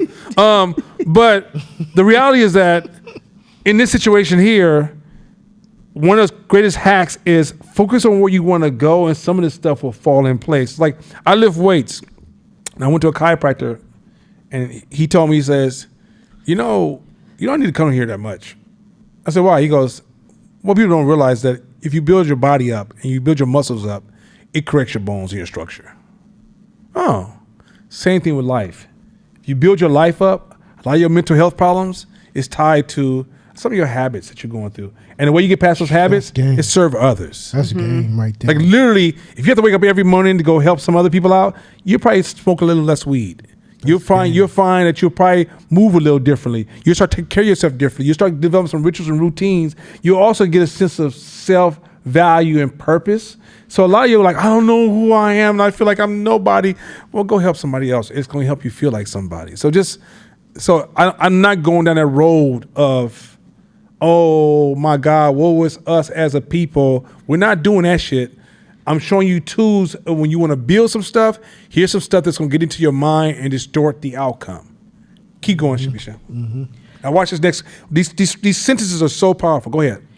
Thought distortions can happen to anyone, but when they are repeated and become automatic, So when they repeat it and become automatic heuristics, go ahead. they become maladaptive, inciting or influencing anxiety, So to mind you, kind of distortions create anxiety. Go ahead. depression, dysphoria, Y'all know what dysphoria mean? The world is just the world is a piece of shit. This world is just horrible. I don't even know why I'm here. It's trash. These are all falling apart. Right? No, it's not. Go ahead. or other emotional and behavioral responses. Do y'all see dysphoria right now? This most popular thing on social media? Especially when Trump got elected and somebody brought dysphoria to me and I got irritated last year. I ain't gonna say who it is. Not gonna say who it is. Not at all. But the reality was, one of my arguments was, hey, black people, we got work to do. I don't give a shit if we got President Malcolm X. It don't matter. It don't matter. We got work to do. And federal government is so removed from some of our challenges. Like the feds don't care about Castlemont. That's all I gotta say. They don't care about Castlemont. That's our responsibility. So there's so many distortions. Even, okay, there was a situation I remember during the heated era of the George Floyd when somebody said, yeah, but what about what black people do? And this person got destroyed on the internet. Like, oh, don't worry about what we do. It's the cops. That's a distortion, psychological distortion. Everything needs to be considered. When Keith Lee came and was saying the food was bad, the comments underneath that about, well, who are you to tell us? Or what about, like, bruh, Distortions. crazy distortions in our Crazy. whole And we're going to culture. prove to you distortions. Yeah. She said you brought it up. It was I was going to community meetings and it was an agenda topic called Keith Lee because they wanted to talk about it. It was, but the funny part is mostly people who are offended didn't even know who he was prior to the comments, and got caught up in the whole hype of and If first of all, if didn't you're a even have a business, TikTok until he if you're a business and your customer comes in and tells you and does a Keith Lee to you, that's data that's the most valuable data they could ever gave you. You don't sit and be like, but you don't understand no one gives a fuck where you came from. Like, you know, date somebody that says, you remember when we first got together, I brought you a car. I know I don't pay rent right now. I know I ain't worked in 6 months to 2 years. I know, at the end of the day, I don't even touch you, girl. But you remember, first you don't say, what have you done lately? Right? Business, people, you're in a competition. Okay. When you're in business, you're in a race. You don't get to stop. As soon as you stop, competition go, and you already out the race. Oh, come on, sit on the sideline. You ain't in the race no more. Right? So when you're in a situation, you don't get to sit here and go, oh man, you know what? He don't know who we were in the past. It don't matter who you're in the past. It's how you show up to the do you realize that right now, let's say for the next 10 years, you killing business, but the next 10 years, the demographics just change. You're serving a different generation. And they think you trash. You got to make adjustments and align with that generation. Otherwise, you die with that era. Because that generation was originally buying your product, outgrew their life's changed. So that product just may not be there. You may be selling pastries, and now they're 40s, they got to cut out sugar. So now that whole generation is gone. What about the next 20-year-old generation coming up? Do you know how to talk? Are you Crumble or are you Lee's Donuts? Which one you want to be? Big difference, right? Okay. Lee Donuts is gone, baby. About to be Crumble is killing the get. Crumble's like, here you go for these 6 goddamn nasty ass cookies. Anyway, okay. Crumble is like a bag of sugar. It's just a bag of sugar. But that was the same thing with the donuts of our era. What was that donut company? Krispy Kreme? Krispy Kremes. That shit. Hey, that shit was. What's that called? That what do they call that? That was sweet diabetes. So, next slide. That shit was so sweet. This was before I stopped eating sugar. I was like, God damn. So okay, let's go next slide. All right, here we go. Let's get into this. This is going to make you uncomfortable, but it needs to make you uncomfortable. Go ahead. Let's go for it. First one. All or nothing thinking, also known as black and white thinking. This distortion manifests as an inability or unwillingness to see shades of gray. In other words, you see things in terms of extremes. Something is either fantastic or awful. You believe you are either perfect or a total failure. I'm really laughing because this shit's real. Like, this is such a real one, but I'm gonna take it into a business kind of like framework. So y'all seen Elon Musk did this the other day, right? And there's people who went all or nothing on this man. Now, it's one person. I need y'all to slow down a little bit. Like, it's different if he got up there and was like millions of people went like this and they was all like screaming. But first of all, he has mental health challenges. All right, he has Asperger's. No, he has what? Asperger's. He has Asperger's, right? Oh, okay. So he's kind of socially awkward, right? So if you say something like, he was like, I give my heart, and it's, but you gotta go like this. This don't work, right? Hey, I go with my heart. But the problem with the situation was, okay, did you just discount that this man is giving more to the human race than any human being you know? Did any human being you know, this man's given more to the human race, and yet you want to make him infallible or perfect? All or nothing, right? Or you have a politician who does almost everything great, does one thing wrong. You're like, oh, hell with all everything. Martin Luther King. He was, I think he loved the women. And like, but him chasing that women, still one of the most amazing thinkers of our time. Mm-hmm. And he did something that I promise most people who can hear my voice would never do, which is your life is on the line and your family life is on the line. Every day you open your mouth, and he still opened his mouth and said what he had to say. Mm-hmm. Mm-hmm. You know what I'm saying? That's crazy. Mm-hmm. Like, we don't, all or nothing, when something goes bad, all or nothing is the black experience. Mm-hmm. I don't do this because last time I tried this. Mm-hmm. This is why I don't really fuck with all or nothing. Mm-hmm. 0 to 100 real quick, right? That's all. That's this in definition, all or nothing. I'm about to turn up, all or nothing. When you got me fucked up, all or nothing. Don't make me all or nothing. That's our culture. Our culture's all or nothing, and that's where why a lot of us die on the vine is because most of life is spent in the gray. Most of life is spent in the gray. Like, I don't fuck with you. Well, most of life is spent in the gray, meaning there's lots of people that you don't fuck with, that you may have to work with, that you may need in your life, that you may need around you to help you function correctly. So if you remove that thinking, you don't have to love them, or they don't have to be perfect. Like, that's the other thing that's connected to idolization and hero worship of people. We expect things, people, circumstances to be perfect, environments to be perfect. That's why he cancel culture. And when it's not, oh man, I don't fuck with this. This is garbage. Wait, time out. Yesterday you was in love.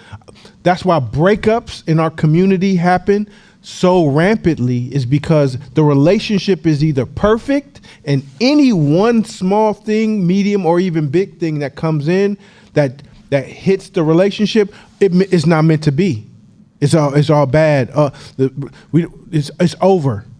Meaning relationships are meant to be lived in the gray. Like, there's so much gray in the world to be lived in that all or nothing thinking is what really caps us and kills our ambitions, our drives, our goals, everything that we're trying to do, because we got this mindset of either has to be this or that. You're either a good person or a bad person. It's not true. You both. Because you can, if I watched you 24 hours a day and you didn't know I was watching, I'd know when you cat off. I'd know what websites you be going to. I know all that. I see all that shit. So, and that's everybody, all of us. So polarized thinking is a major killer in our community, but in general and in business. Racism with white people is polarized. All or nothing. Oh, white people racist. All white people racist. Even most white people racist. Like, do you realize people don't have a reason to give a fuck about you? That's the problem, first of all. Like, that's not, if you don't believe that's true, then tell me about the Latino worker at the restaurant that you went to last. Did you ask them their name and see what they cared about? Did you give them an extra big tip because you care about the Latino community? Did you show up to the rally when they was talking about deportation, or you just got your sandwich and got the fuck up out of there and didn't give a fuck? Right? That's called human shit. Once you start to realize, to see the shades of gray in things, you'll realize that there's a lot of untapped resources that are around you right now. You're not tapping into because you're thinking too much all or nothing, right? There's so many relationships you damage because of all or nothing. You didn't accept the imperfections of the world that exists around you. The shades of gray of everything. Everything around you has a degree or shade of gray. I saw this famous picture, one of my favorite pictures last year.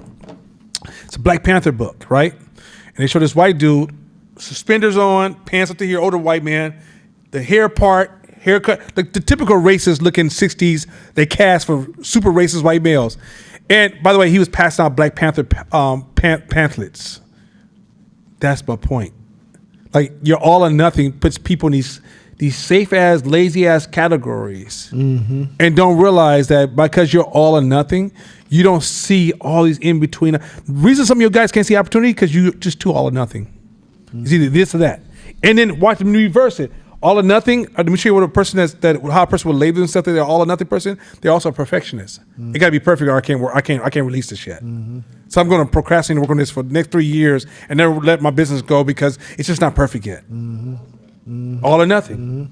Yo, and it has to be this way or no way. What? You rather take the failure if it's not your way than the success if it's in the gray somewhere. Killer. It's a killer. It's a killer. Next slide. Man. Go ahead. Oh, God. Overgeneralization.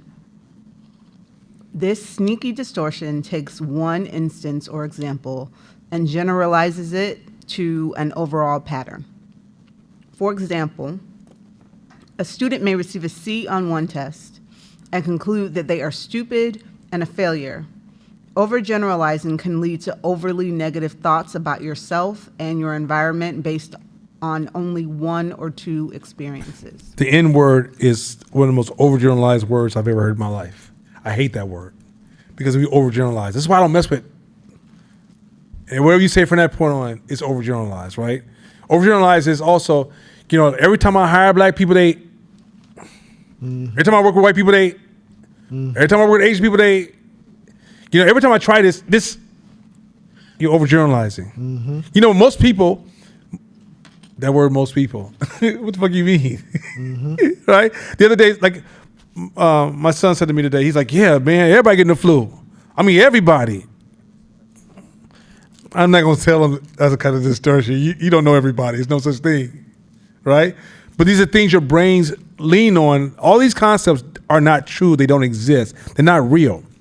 Let me be very clear. Stay with me. This is so important, especially those of you at home. Your brain doesn't see reality. Your brain creates a map that it follows to be in reality. Be very clear.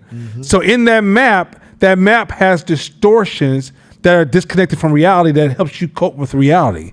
Your brain is designed for 150 people max. 150 people in your circle max. From that point on, when you say America or the world, everything you're about to come out your mouth is a distortion. If you're not running the hard data insights and research and following this quantitative data, it is all based upon distortions. So our brain has all these distortions that we use to cope with the world, that we use in conversations, that if you use those distortions in driving business strategies. So one of the number one goals when you're running a company is get as close to reality as you can. As close to reality as you can. What happens with most of us is that we're so disconnected from reality. We watching TV, we're on social media. You're not watching either one of them, but all your friends are. So they're kind of shaping that distortion for you. And then some of those distortions are baked in trauma, pain, emotions, unfairness, all these different things. And you don't realize that overgeneralization is an example. These kind of like distortions we're going to continue to announce are really based upon that your brain is a pure distortion to the world you live in. How many times people say, I'm this? And if you really analyze it, are you really this? I've been conscious. Oh, what is that? What have you built? What have you done? Well, I read some books and I stopped eating pork and beef and I don't date white women no more. You ain't did shit. You just read a book, bro. You change your diet. Like you say, but I did. But you say, oh, consciously, I've done these things. I changed these things. I impacted these things. I made these things. Okay, now I can say you. But if you've been conscious in your head and never interacted with any other human being, how do you want me to give you credit for being conscious? And in business, this is how it can hurt you. Overgeneralization. If you've lived your life overgeneralizing, then you can say, I got this idea for this business. Come on, man. Word. You got this idea for this? Yeah. And the people are going to love it. Come on, man. The people going to love it? All of them. It's going to blow up. Come on, man. How do you know? Because I know the people. I know. I know the market. Come on, man. And that cognitive distortion will lead you down a path of destruction because you make your product, You do your thing, and you're gonna put it out in the world, and then nothing happens because you overgeneralize your relationship Come on, with man. the market. The market ain't fucking with you.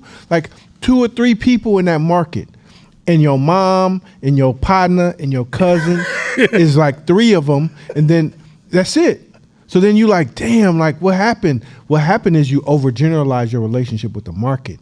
You have to have a real relationship with reality. And that doesn't even mean posting on social media to say, hey y'all, if I post this product, will y'all buy it? Guess what? Somebody say, oh yeah, that's cool. Yeah, that's cool. Yep. Hey, I got 300 people that said they buy my product. Why you hating on me? All right, well then buy that shit. Buy the inventory then. Guess what? The same 3 people buy it. And then you're like, fuck, what happened? Like, what's going on? Black people this, black people that. Is because you overgeneralize your relationship. By the way, social media is a fake tribe. And the reason that's dangerous is I asked the question to my closest friends, why do people go on social media? I understand from business wise when you're trying to do some type of familiarize your product with people and get them some exposure. Cool. It has its value. But when you're on social media talking about, hey, family, today my cousin died and my cat is sick and my blankets came back from the washing machine and it's still not wet, dry.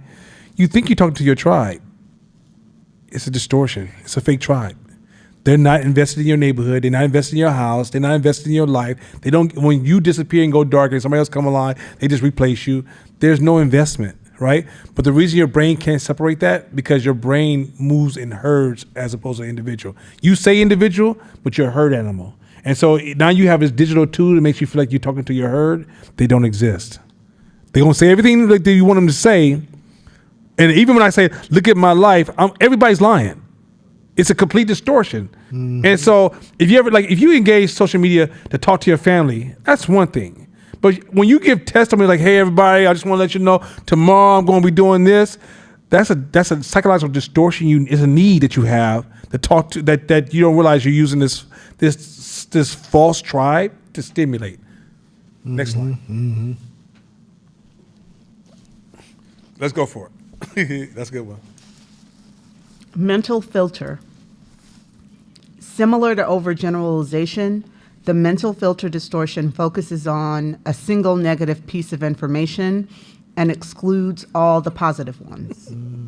So example is one partner in a romantic relationship dwells on a single negative comment made by the other partner and views the relationship as hopelessly lost while ignoring the years of positive comments and experiences.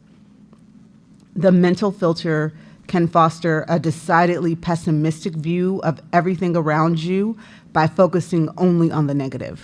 So gossiping has a tendency to bring out mental filters. Gossiping, that's why gossiping is dangerous. One of the reasons you're not going to stop gossiping, but you want to analyze your gossiping because your gossiping can grow mental filters, right? You can also be hit by recency bias. So, for example, something can happen in the news, and you'll make everything that's somewhat negative in that same category. You'll put it all in the same category. It should be in the same category. If you find 2 people shot somebody, one person could have shot somebody because they were robbing them, and somebody could be shot somebody because they defended themselves against the robber. But if the news just says 2 black people shot somebody, you'd be like, see, black people killing everybody out here. Wait, hold on, dog. You can't put that all in the same place, right? So you take one situation, you take one variable, and then you just equate everything else to that one variable, even for yourself. You know, like I may tell somebody, hey, let's go to the gym. I take a older man or a younger or a woman of any age, and I say, hey, you gotta lift to a point where you only can do 8, like hella heavy, if you want to get your results, right? An older person will say, nah, I'm not trying to be buff like that. What do you mean? Well, last time I lifted heavy like that, first of all, I hurt my shoulder. You see what's happening there? You about to shut down all the science because of one incident, and then if I continue to talk to you, you always turn me into this. That's all you hear. I'm distortion now. Like, shut the hell up. I know what I feel because this is what happened to me before. All right, let's go running. Well, when I was 18, I hurt my knee, and my knee's been in a tricky space since then, so I just don't run at all, right? Or I'll give you another filter. Knee operation. So science is constantly progressing. So let's say a vaccine in the 60s is not a vaccine in 2025. It's way, the contrast of advancement is like this. It's night and day, right? But in Tuskegee, they poison black people. That's why I don't be trusting these vaccines. What? That's a good one. What? That's a Or good one. I know my neighbor got a knee operation and she be out there. She's like, the best thing I ever did, get this knee replaced. But somebody who saw a knee operation in the 80s, they like, man, I ain't never get my knee. I can't get up the damn stairs. One thing. Yeah, like this is a big one, is because in entrepreneurship, if you really going after entrepreneurship, you're gonna take L's a lot. You're gonna fail. Things gonna happen. Things will sideswipe you, hit you from the left, the right. That's part of being in business. And if you magnify the one thing that went wrong, or the one time this happened, or the one failure, or the one fuck up, you can literally forget about all the positive things you did. And now you're just a failure. Or now you're like, see, this is why I need to just go get a job. Or see, this is why this is all bad, because this one thing that happened. Well, guess what? You're an entrepreneur. 4 months from now, 6 months from now, something else is going to happen. And something else is going to happen, and something else is going to happen. You spread out. See, we tend to forget and easily dismiss when we winning. It's just a wash. It's a wash. It's just, what I wanted happened, wash. You don't think about it. We tend to have more exaggerated feelings when shit goes wrong. And that's how we measure good things and then bad things. But if our attention stays here, that's all we'll see. So you have to open up your mental filters to realize reality. All of these cognitive distortions are solved and resolved with reality. Can I prove this in court? Is that really true? Oh, just this one thing? I shot the ball and missed. Damn, I can't shoot. Yeah, but you made the last 4 in a row. Yeah, but this is right now. Mm-hmm. Oh, well, yeah, but this was a critical time. It was 3 seconds left. I lost the game. When my team needed me the most, I missed the shot. You're creating more reasons, and you're adding to your mental filters to make you right in the situation when you're actually, it's not reality. Over the course of the last 100 shots, how many did you make? Oh shit, I made 40. Come on, man. Like, that's league. That's Steph Curry. So mental filters like this are killed with reality. Am I a bad person? I fucked up. I made a bad decision. I lied. I stole. I cheated. I did whatever. Now, think about it. Has anybody ever been unfaithful to you guys out here? You ever been cheated on? Been cheated on? How did you feel about that person? Tell the truth. Are they a horrible person? Did you think they were a horrible person? In the moment, did it feel like that? Like, sometimes you'll take a cheater and make them the worst person on earth. I think go date somebody horrible. Horrible person. Because that thing clouds out all the good things they did in life. Martin Luther King, messing with other women, clouded out all the great things he did in life. That's not who he is. He's not defined by that. That's how we approach mental filters for ourselves. We beat ourselves up a lot of time worse than the outside world does. And that's how we clear it out. You won't be able to access reframing in a back. Okay, so for example, say Tone Vic works for me right now. I get a phone call from a client. He really fucked up. Now, mental filtering, that distortion don't try to kick in. Damn, Tone, always fucking up shit. Oh my God, he lose me money. He's trash. I don't forget all the success projects. But if I can get around this mental distortion, I can say to myself, okay, whether he did or didn't, he's still an amazing person. And that means that by default, he gave them the best intent. So let me reframe what's happening or ask more questions and find out what the customer's not saying to reverse this, turning from a problem to an opportunity. I turned so many problems into an opportunity because I was able to get around my mental filters. Or, let me give you another example. You're sitting in an office and something happens. And your brain wants to say, man, Danielle always be fucking up. Right? Because she did this one thing. I don't forget about those 40 things she just did great. This one thing, she always be fucking up. So the way I get around that, when something happens, I'm like, hey, Danielle, why'd you do it that way? And then as she's telling me what she did, my compassion is filling back up. My reminder that she's an amazing person and she's a talented person is filling back up. And I say, hey, Danielle, we can't do it this way. Let's do it this way next time. Right? It doesn't mean that a person who's abusive is going to be able to game the system. But what you'll realize that a lot of times you pass these fast judgments where you're asking people, and then you realize on weekends you're always by yourself because your mental filter has made a lot of people imperfect. And here's the other thing too. When you develop mental filters, you lock yourself in. Because now you're too scared to do anything because somebody may catch you. I see your flaw. The more you can accept the world is full of flaws and normalize it, you can walk in your flaws with your chest up. That is so important to be able to walk in your flaws. But the more you talk about other people's flaws, it'll make you shame yourself. And you at home, you won't even send out the fucking email because you're scared it's spelled wrong. Bro, it's a setup. If you look in the past few years of the folks who live in this world, this perfection, one single piece of negative cancel culture world, a lot of times you've seen that it backfired on them. And now they're gone.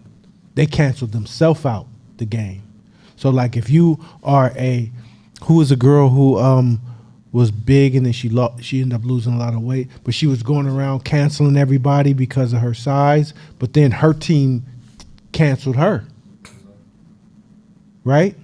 Because that's what happens when you play that game, when you play that perfection game bubble and that you're pointing out people's flaws, guess what's happening? They're also watching you. Oh, okay, so then let me see you. Now you got to hold up that perfect image, and we all are all fallible. We're all imperfect. It's going to happen. I tell people all the time, I will fail you one day. It's going to happen. You stick around with me long enough, I'm going to fail you. That's just reality. It just depends on what happens after and how we recover. But all humans do it. So I think that's dope. Like when you get comfortable with other people's flaws, that's where you start swimming in the gray and you start seeing people for being human and not these perfect images that shit don't happen. I saw his shoes. His shoes were nice and his fingernails were clean. So then I figured he's a perfect guy. What? Shoes and fingernails? You nothing else. Because that's how our brain thinks. Then one day it's like, oh, he raised his voice at me. Well, it's gonna happen. She's gonna fart one day. He gonna fart one day. Then what? It's over? You out? Hey, let me tell you. You know what? That's how. Actually, this is a crazy story. I did this Amazon sister named Kim. She was a female who was like athletic, built, taller than I was, right? Like she was an Amazon woman, beautiful in every possible way. So we first started dating. I was 26 maybe, right? So we dating, and she come over to the house, and she takes a dump with the door open, and the smell comes out. And now she bad, bro. She fine as hell. Like this ain't that internet hook up. You could have took a Polaroid camera and shook it like this and be like, God damn, that's how beautiful she was. And I smelled that shit, right? I was like, Hey, yo. and for real, like, check this out. And Kim was fine as fuck. I'm talking about like that kind of fine where she'd do some stupid shit. You'd be like, well, maybe you reframe her stupid shit. Like, well, maybe that was what she meant to do. No. You was so fine, you get with anything, right? And I said, you know what? That remind me, I keep that heuristic in my brain. Everybody takes shits. no matter how perfect your brain wants to make them, which then allows me to see them as a human being. Everybody, look at everybody in this room. Y'all all had a moment where both was like, come on, man. Come on, man. Keep that window open. Spray. You're like my wife. You need to spray. Right? Right? The reality is that everybody in this room takes shits. And so once you say that, now you want to play like you perfect? Hey, yo. There's a moment in your life where you actually stink, and now you perfect. Come on, bro. That was my heuristic to like compromise, because I get the temptation to want to make somebody infallible. And I'll be like, Right. that infallible person takes shit. Angels don't. Angels don't take no shit. Hey, shut that shit down quick. So now but that allows me, as I see your imperfections.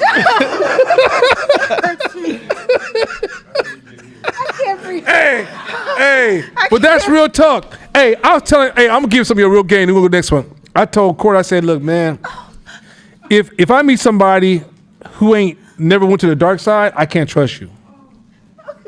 You know why? Because every human being has a dark side. And if you want to play the make-believe like it doesn't exist, you're too perfect to be real. You're fake. I'm not saying like, okay, I don't want to engage in your dark sides. Don't after class, please don't run up to me like, can I share my dark side? No, I don't want to fucking hear it. I'm tired, right? like, trust me. If I ask you, but if I ain't asked you, leave me the fuck alone, right? And I ain't telling you mine. Don't ask me for like, can you hear your dark side? No, because first of all, I ain't got no smelling salt. But the point is this. The point I'm arguing is that the reality is that we live in a world that's so, what you see is not what it is. Right. What you see is not what it is. And you got to learn to see what your eyes can't see. And what your eyes can't see is real human beings that sit around you that may have a beautiful, beautiful front facade. Like you look beautiful on the outside. Amazing. Walk, talk, say the perfect things. And then be at a corporate party, get a little alcohol, and you be like, what the hell? Mm-hmm. But it's not really what the hell. It's, oh, there you go, your human part. Human. There you go, you're human. And then what that does, let me tell you what it does. Once you normalize human beings being imperfect, you'll start to see the real beauty the world offers to you. You understand the beauty of life itself. It's when you want the world to be perfect, it steals something from you. Mm-hmm. Next slide. Mm-hmm. Go ahead. Shamisha. I'm sorry. I can't. You just expect me to just jump. Okay, let me get myself together. You're right. Disqualifying the positive. On the flip, this is like at home, Nana. It's nothing but jokes. I'm like, okay, bring it in. On the flip side, the disqualifying the positive distortion acknowledges positive experiences, but rejects them instead of embracing them. Mm-hmm. So, for example, a person who receives a positive review at work might reject the idea that they are a competent employee and attribute the positive review to political correctness or their boss simply not wanting to discuss performance problems. Mm-hmm. So this is an especially malignant distortion since it can facilitate the continuation of negative thought patterns, even in the face of strong evidence to the contrary. Hey, how's your son doing? That big head, waterhead kid? Man, that's an amazing job. Oh, man, that ain't shit. Mm-hmm. Man, you really doing a good job, but it ain't right, though. Mm-hmm. Just qualifying the positive. Mm-hmm. It's when you receive the compliments, people are sharing with you compliments. Have you been around somebody you compliment all the time, and they just one trigger away from going off on you? You gave them 25 compliments. I have a family member, somebody that's really close to me, and I notice that every time their value is being questioned, they just snap on me. I said, "Say motherfucker." That's how I talk. I get to the 70s real fast. I said, check this out. I need to be immune from your motherfucking issue of I'm threatening or putting your value on trial.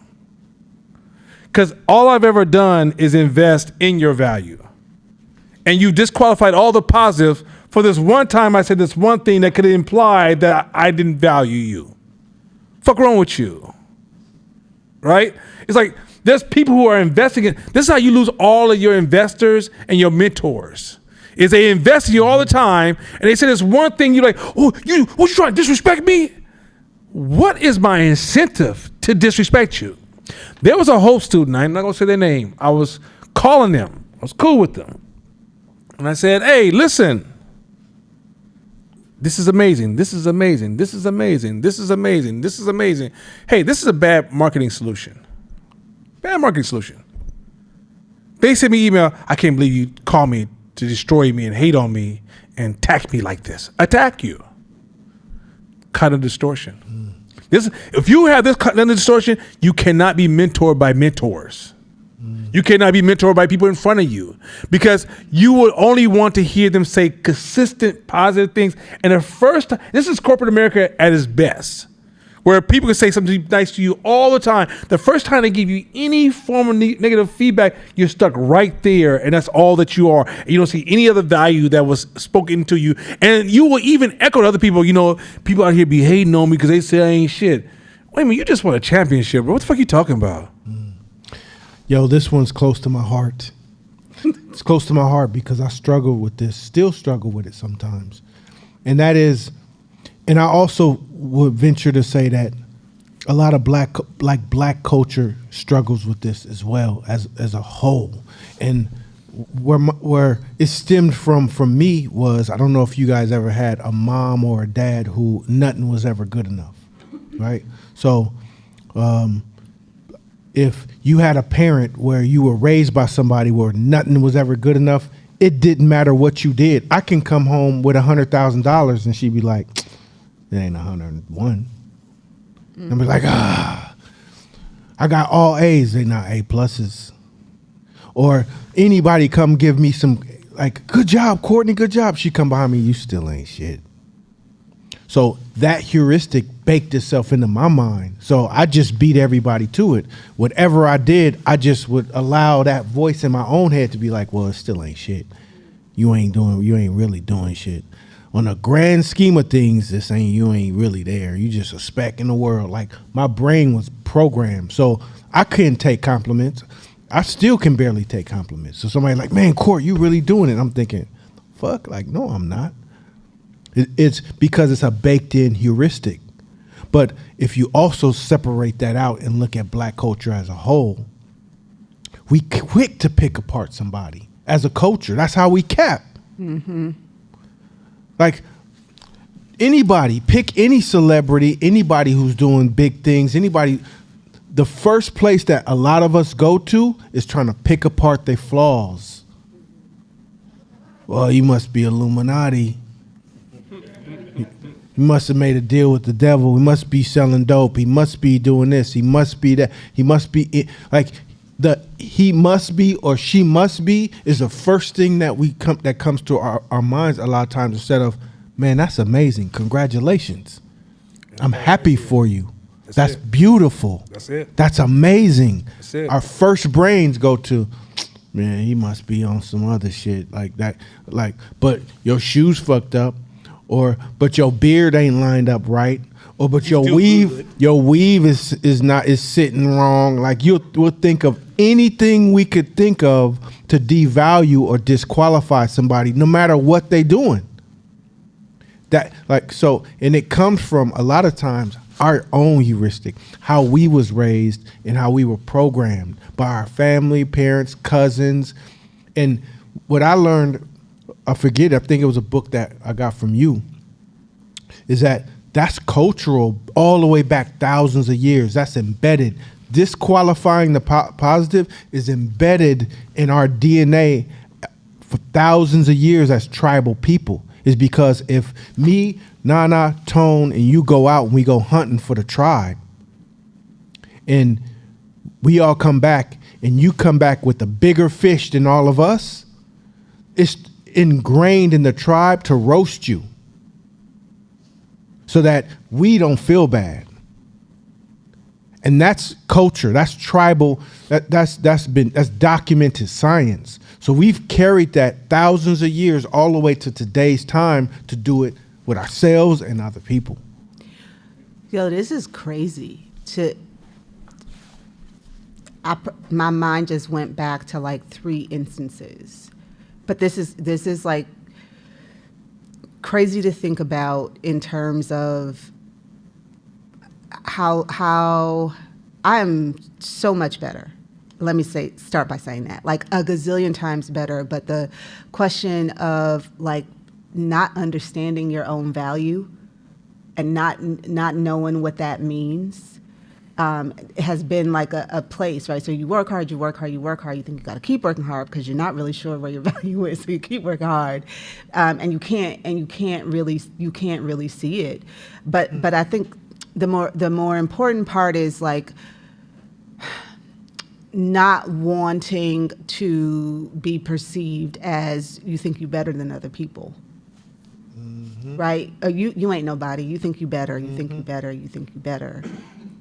When in reality, it's like I just made different investments, right? And I can't. But you can't. But you can. But in the heat of the moment, like when those arrows come at you, it can be such a place of like fragility. But it's funny because I was thinking about just conversations. I have a cousin who, as a kid, I loved dearly. As adults, we have a lot of friction because she will pick your ass apart like a piece of turkey on Thanksgiving. It'd be nothing but gristle left. And for me, and that's how she joke, like within 5 minutes, it don't take long. And as an adult, now we just have friction because I'll be like, gone. Talk to them like that. Get away from. So now it's friction, but I never thought about that being something that's internal for her, and that having nothing to do with me. Like that's not even a thing, right? And I'm ready to battle, right? And I'm ready to like argue about it, or I'm ready to like cut you off because I'm like I just don't want to deal because that always comes up, but I always interpreted it as an attack, but I never thought about it as like a thing that, however she got there, that's how she got there, and it actually has nothing to do with me. But what does have something to do with me is how uncomfortable it made me to be picked apart like that, and I didn't have language for it. I just knew that it just made me mad. And now that she's older than me, she's like, well, I'm your big cousin. I was like, I could give two fucks about how old you are than me. Do you know how old I am? We're done with the part about like where our ages matter like that. But this is giving me a lot of empathy. Reason pause. Let me say this real quick. The few that we just packed, because we got a lot. It's gonna kind of go all over a little further. But the first few that we just hit, kind of Distortions. I'm the alpha of my family. So, and my family is blood and extended blood. My daughter thinks she has about 20 uncles and aunties because this is Uncle Court, that's Auntie Shabisha. That's Uncle Scott. The other day I said something about white people. I was like, yo, you can't let white people tell you the devil because their school's the most. She said, so you're saying Uncle Scott can't tell me? I said, no, not like that. See,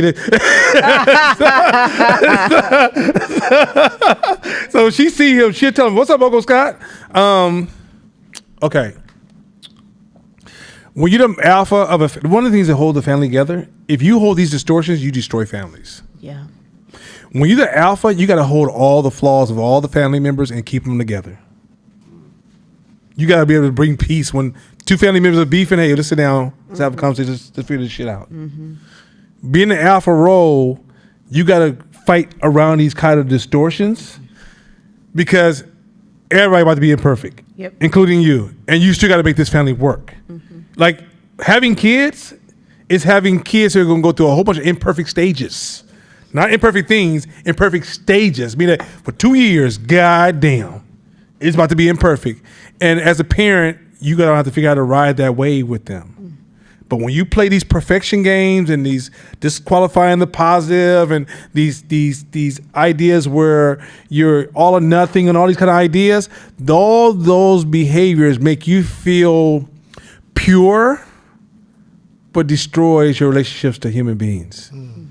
You got to accept human beings for saying, look, now we're not talking about the molester uncle. We're not giving him, he doesn't get a pass. He's going to jail because of my house, he's getting killed. I'm not talking about molesters. I'm not talking about people who are causing harm and damage to the family. I'm talking about the ones who like, uncle gets drunk every time too much. Auntie be doing too much goddamn gossiping. Nephew always trying to borrow some money. Right? Like that's family. I'm sorry. That's called family. I don't give a shit what race you are. That's called family. Mm-hmm. And so part of keeping big families and strong families, because here's the thing about family. Family just needs to be family when the family needs to be family. But family can't be everything you want them to be. Yep. Mean that, let's say you lose your apartment and family like, yo, we got you.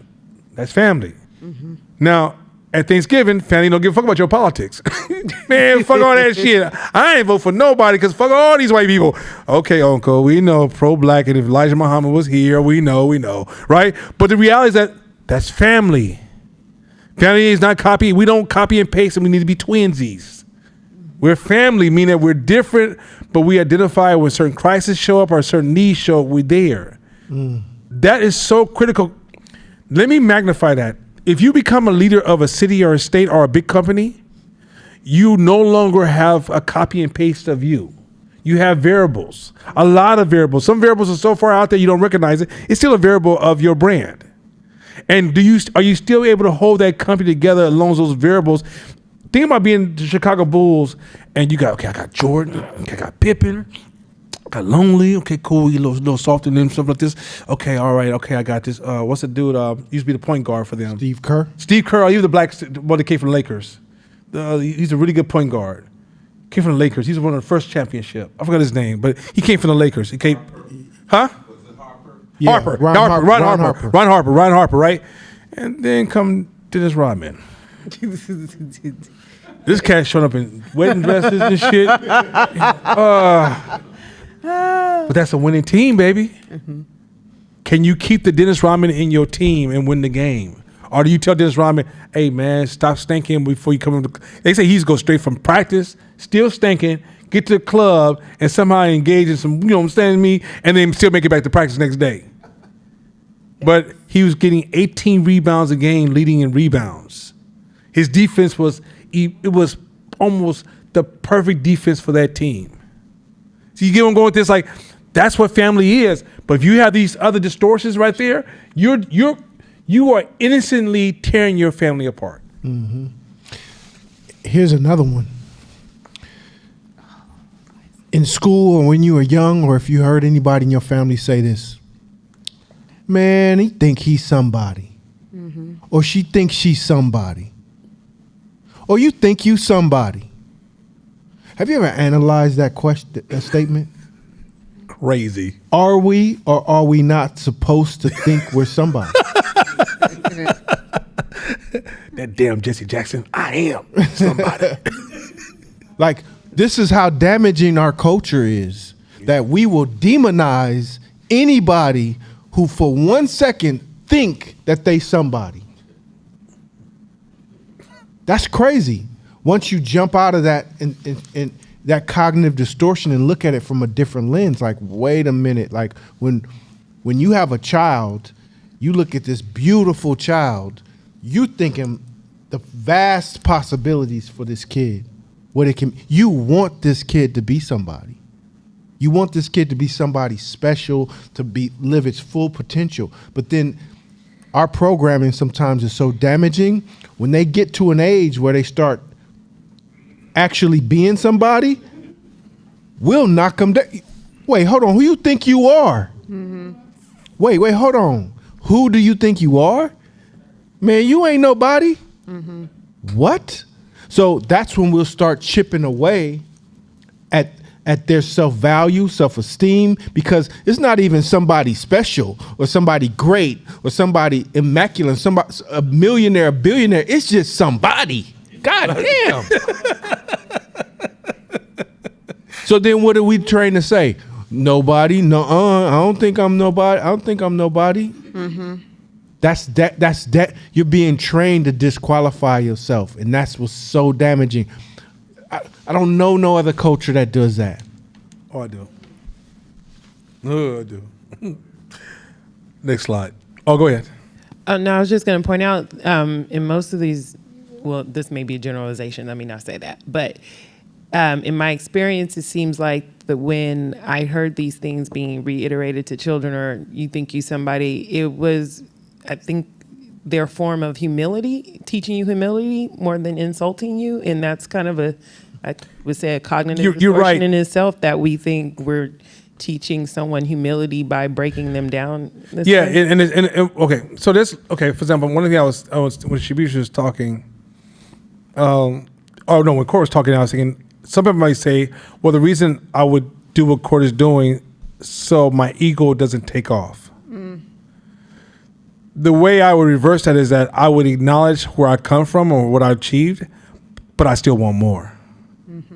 I don't have to destroy the positive and lose my momentum, especially when I'm trying to serve a greater idea that I probably would never reach in my lifetime, right? So it's like, I can make 20 million, I still want to do more because there's other things I can do with 50 million, 100 million, right? It's like, that's how my brain, I don't say, well, shit, I made this much money, so I need to shame myself so I can motivate myself. It's almost like you're using negative motivation as opposed to positive motivation. You know what I mean? So same thing with the humility. It's like, there's a way to say, hey, great job.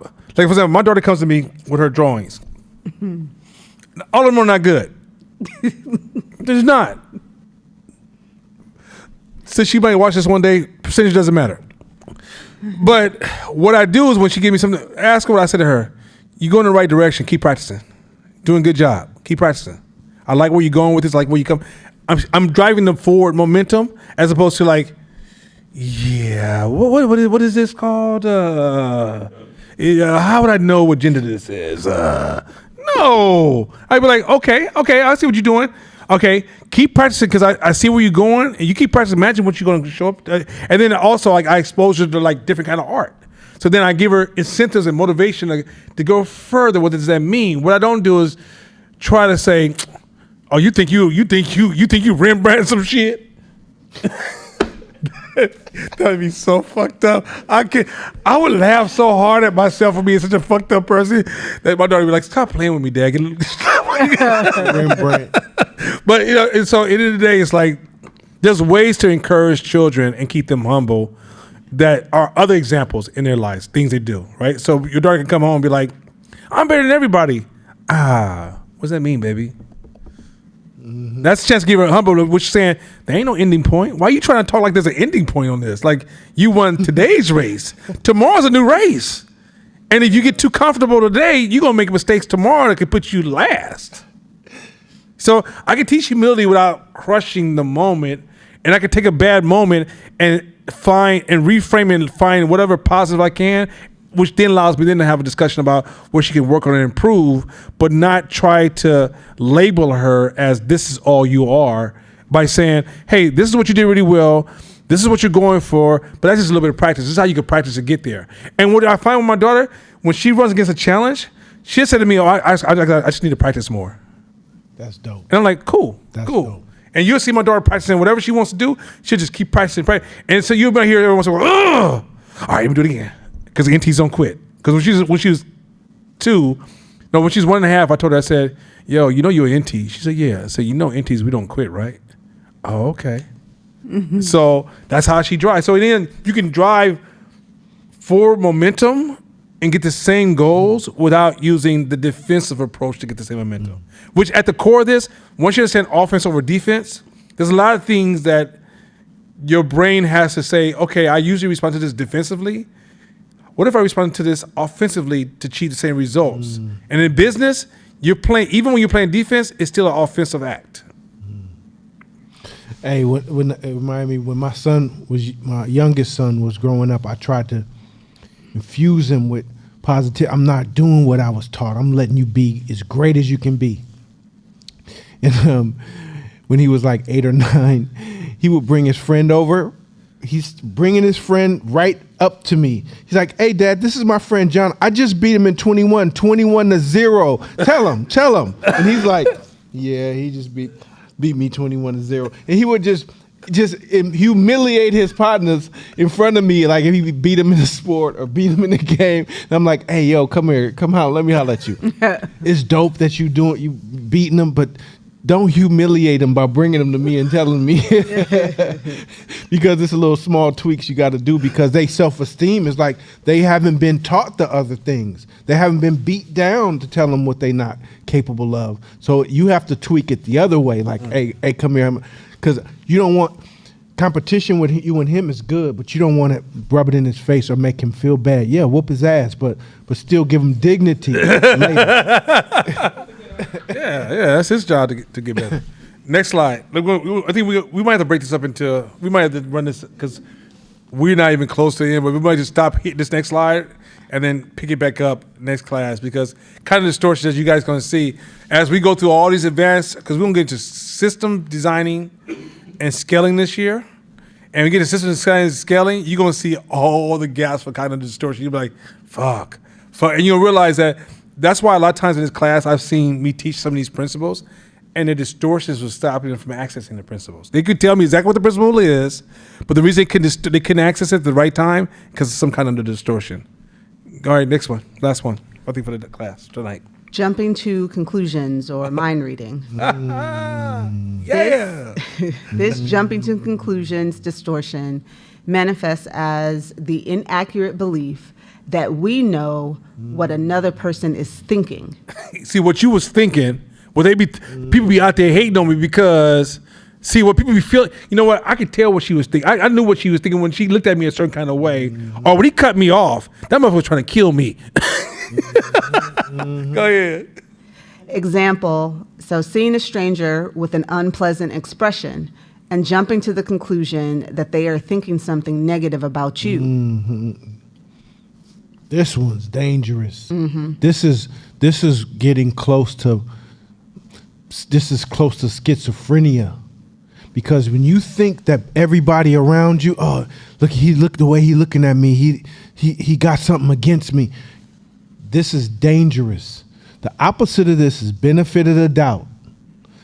Benefit of the doubt, because you don't know what other people are thinking. There are millions of other reasons, other ways of thinking, but people thinking, and most of the time people ain't even thinking about you. Nobody even most of the time people ain't tripping off you.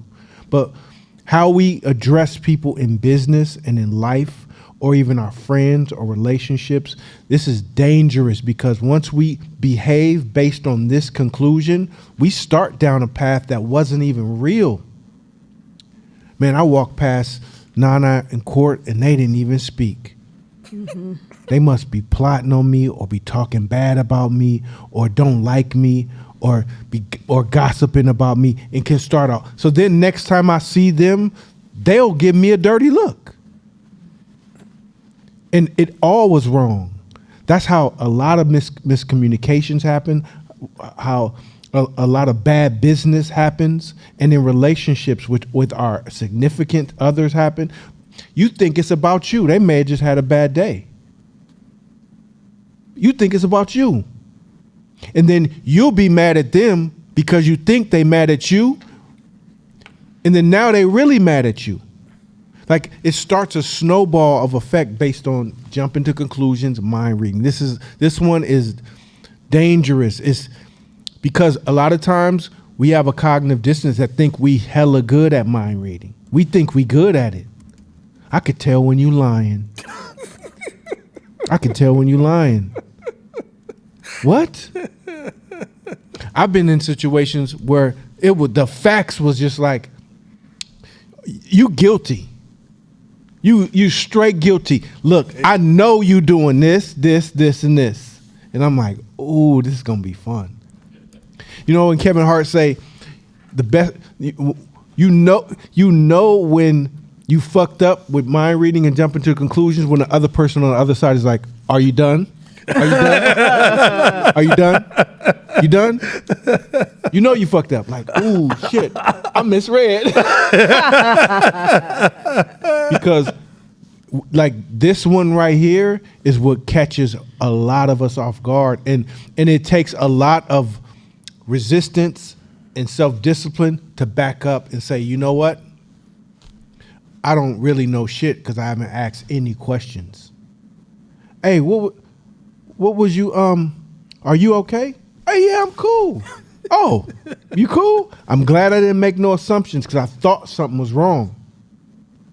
So have you ever walked up to a person and you saw a person that looked super mean, menacing, dangerous, violent, and you said, hey, how you doing? And they open up with this beautiful smile, and you're like, oh shit, this is the nicest person in the world. Mind reading going wrong. Once you destroy this, your world opens up to you. When I first met Nana, I didn't really fuck with humans like that. Like, I didn't really like talking to people. I just kind of didn't. You know what? I stayed in myself. I did my thing. I didn't really engage with strangers like that. But guess what? It left me in a bubble. Left me in a bubble. That's it. It's my bubble. And if my bubble isn't popping, then I'm stuck because I have no other resources. But because it was this that was catching me. Because I'm like, you prejudice, you racist, you looking at me like you jealous, you this, so fuck all y'all. Right? Versus, let me ask, hey, how you doing? Oh man, the whole world opened up to me. So this one can, if you're an introvert, if you a self-proclaimed introvert like I proclaim to be, or really what you're caught up in, mind reading. Because if I said every person that walks past you, if you say hello to them, they'll give you $100. Then what you do? You do it. Because now they're guaranteed to give you money. You do it. You say, fuck that introvert shit. I'm doing it. That's what happened. The world opens up to you. Resources, friends. So this one's real. So, you ever somebody said they call you about a relationship or a friend? What do you think they were thinking? If you open your mouth, you're mind reading. If I ask you about a relationship, if I say my girl's acting a fool, man, she just, let me tell you what she's probably doing. You're mind reading. Black people and white people are gonna. Okay, if you're in business, this country is 70% white. By the way, when Martin Luther King was speaking, it was 90% white. Crazy, right? Y'all, when y'all see the size of America, once you look at the numbers, all the stories change. But anyway, so 70% white, right? The Asian community and Indian communities coming strong in business, but still dominated by white folks. So you go into an office with a group of white people with suits on, and you start mind reading. You lost. Game over. Lost. They probably think I'm not that smart. They probably think they're entitled. They probably think I'm not qualified to be here. They probably think, what? Oh man. What? That's a cold one, bro. There's so many people of different races that will collaborate with you in a minute if you're the best in your craft. Because everybody's trying to win. If you ever want to say to human beings, follow the incentives. If my incentive is to be a winner and your black ass gonna help me win, guess what? I'm gonna figure out how to deal with you. But if you mind reading, you will sabotage that relationship because you're like, yeah, see, white people, they really don't. And so when he said this, what he really meant, no, he's just not culturally familiar with you. Like, so I'm old enough now to be old school. And I still like yes, sir, and yes, ma'am. I still like that. I still like opening doors for women. I still like a woman walk on the inside. I still like paying the tab. Right? Sorry, young people. I don't do that shit y'all do. I'm the same. Right? I still like opening a woman's door. Right? I like that. I like that shit. And so I may see a young person say, how you doing, man? And let's say you believe you're they.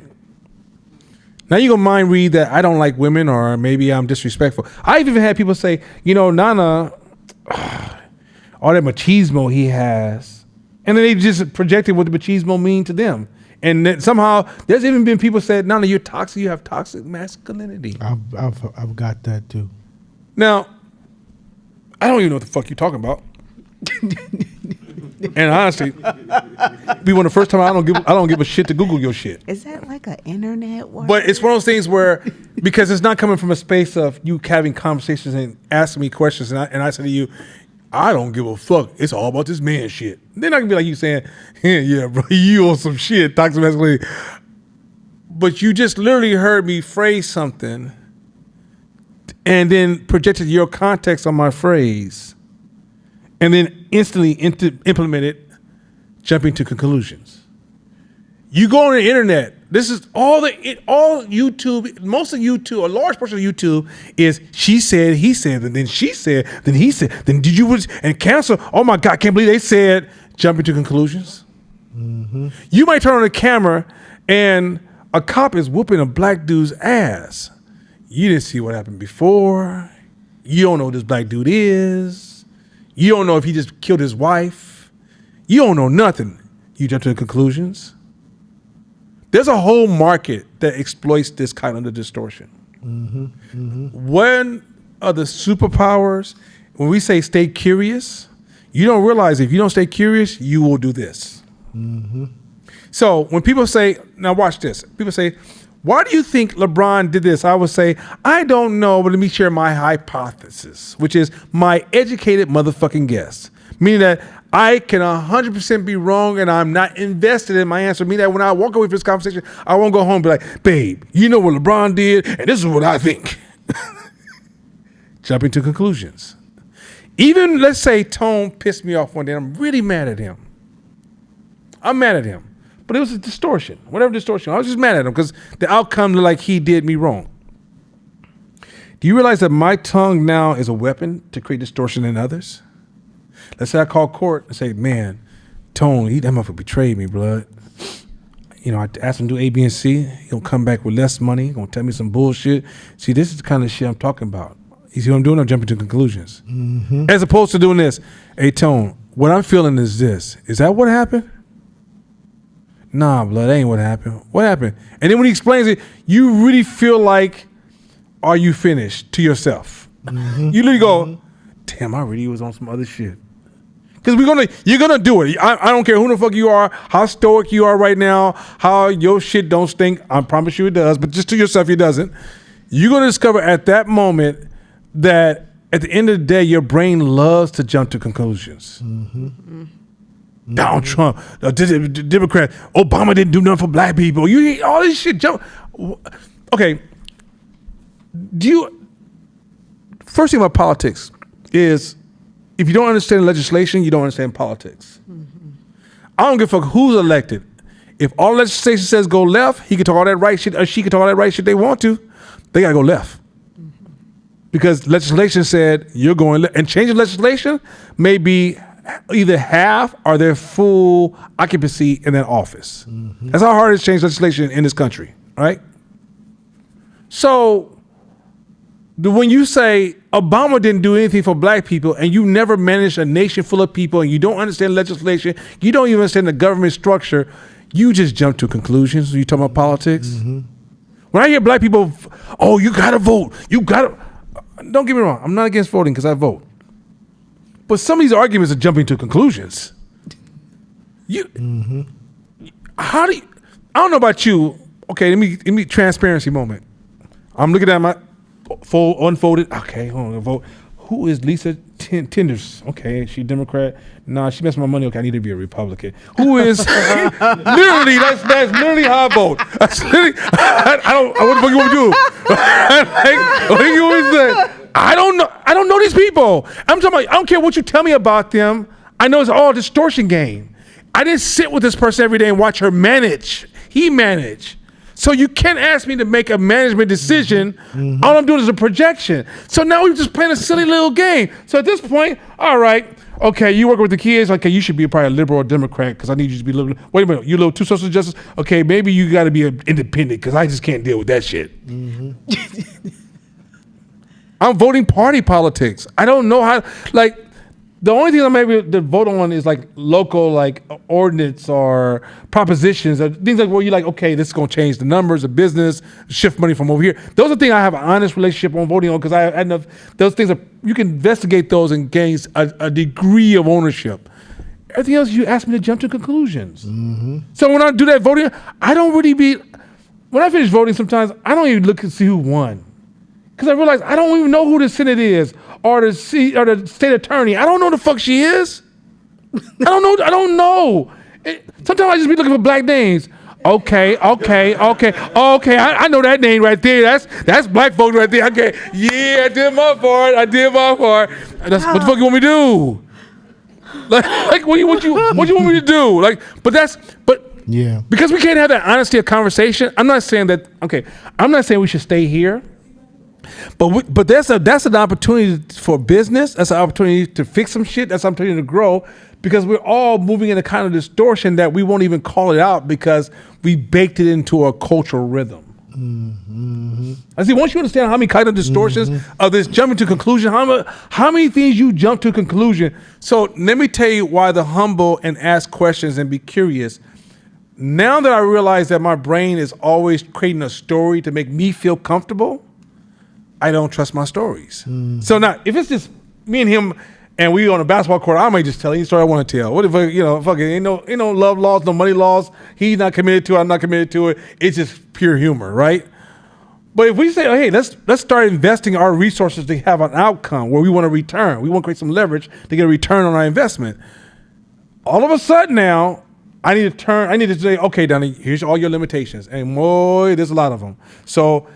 Because you don't know these answers, don't assume you do. Create tests, create questions, create teams, know how to find the proper data, know how to follow the balance of crowd power. There's so many different sources. You got to know how to mix them together to get the best possible decision out of the moment. But once you start thinking you fucked up. Yeah, you did. Hey, I called this man today. I was like, hey, I got a strategy for something. I got 11 things. I want to run it by you. Because my brain may tell me this is a good idea or that's good enough research or this is, yeah, but I don't trust that. I did my shit.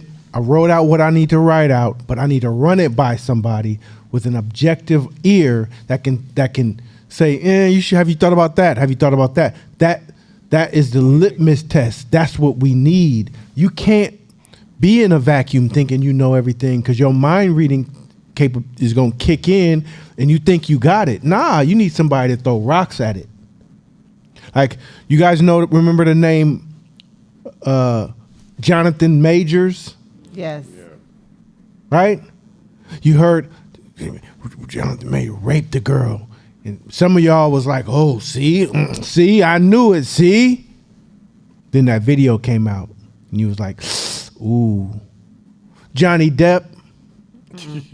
See, Johnny, I knew it was something about him. I knew it was something off about. I knew it. Then you seen the evidence. Oh shit! I mean, literally.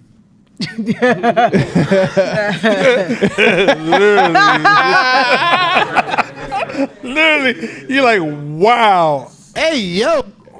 Come on. We got to stop jumping to conclusions. I'm not hiring that person because he hood. I'm hiring that person because they check all the boxes for me. If anybody checked all the boxes for you, end up being a flop? I hired somebody like that. Checked all the boxes. Degree, articulate, could sell his ass off. Man, flop. Boxes checked. So that's jumping to conclusions. Pull out. Oh shit! I know I fucked up just by saying that. I'm gonna let you. Hey, I was like, a pause-free moment. Give him a That was pause-free a moment. hard Pause-free pivot. moment. Go higher above the situation and look down on it and be objective. Yes, Dan B.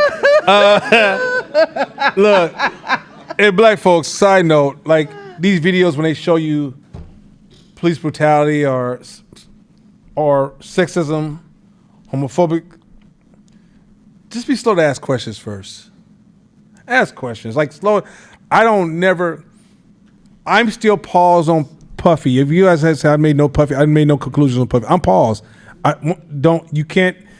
I refuse to take his sexual behavior as doing something wrong, because the same people celebrated Hugh Hefner, and I'm sure if you listen to some stories in that Hugh Hefner house, you'd be like, "What the fuck?" But when he died, he was, "Oh my God, we're gonna miss him." And every celebrity was like, either they're going to Disneyland or they're going to the Playboy Mansion, right? Let's keep it real.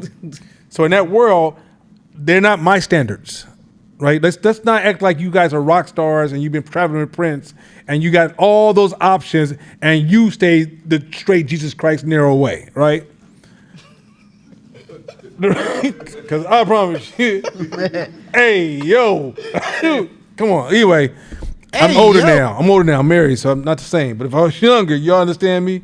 I went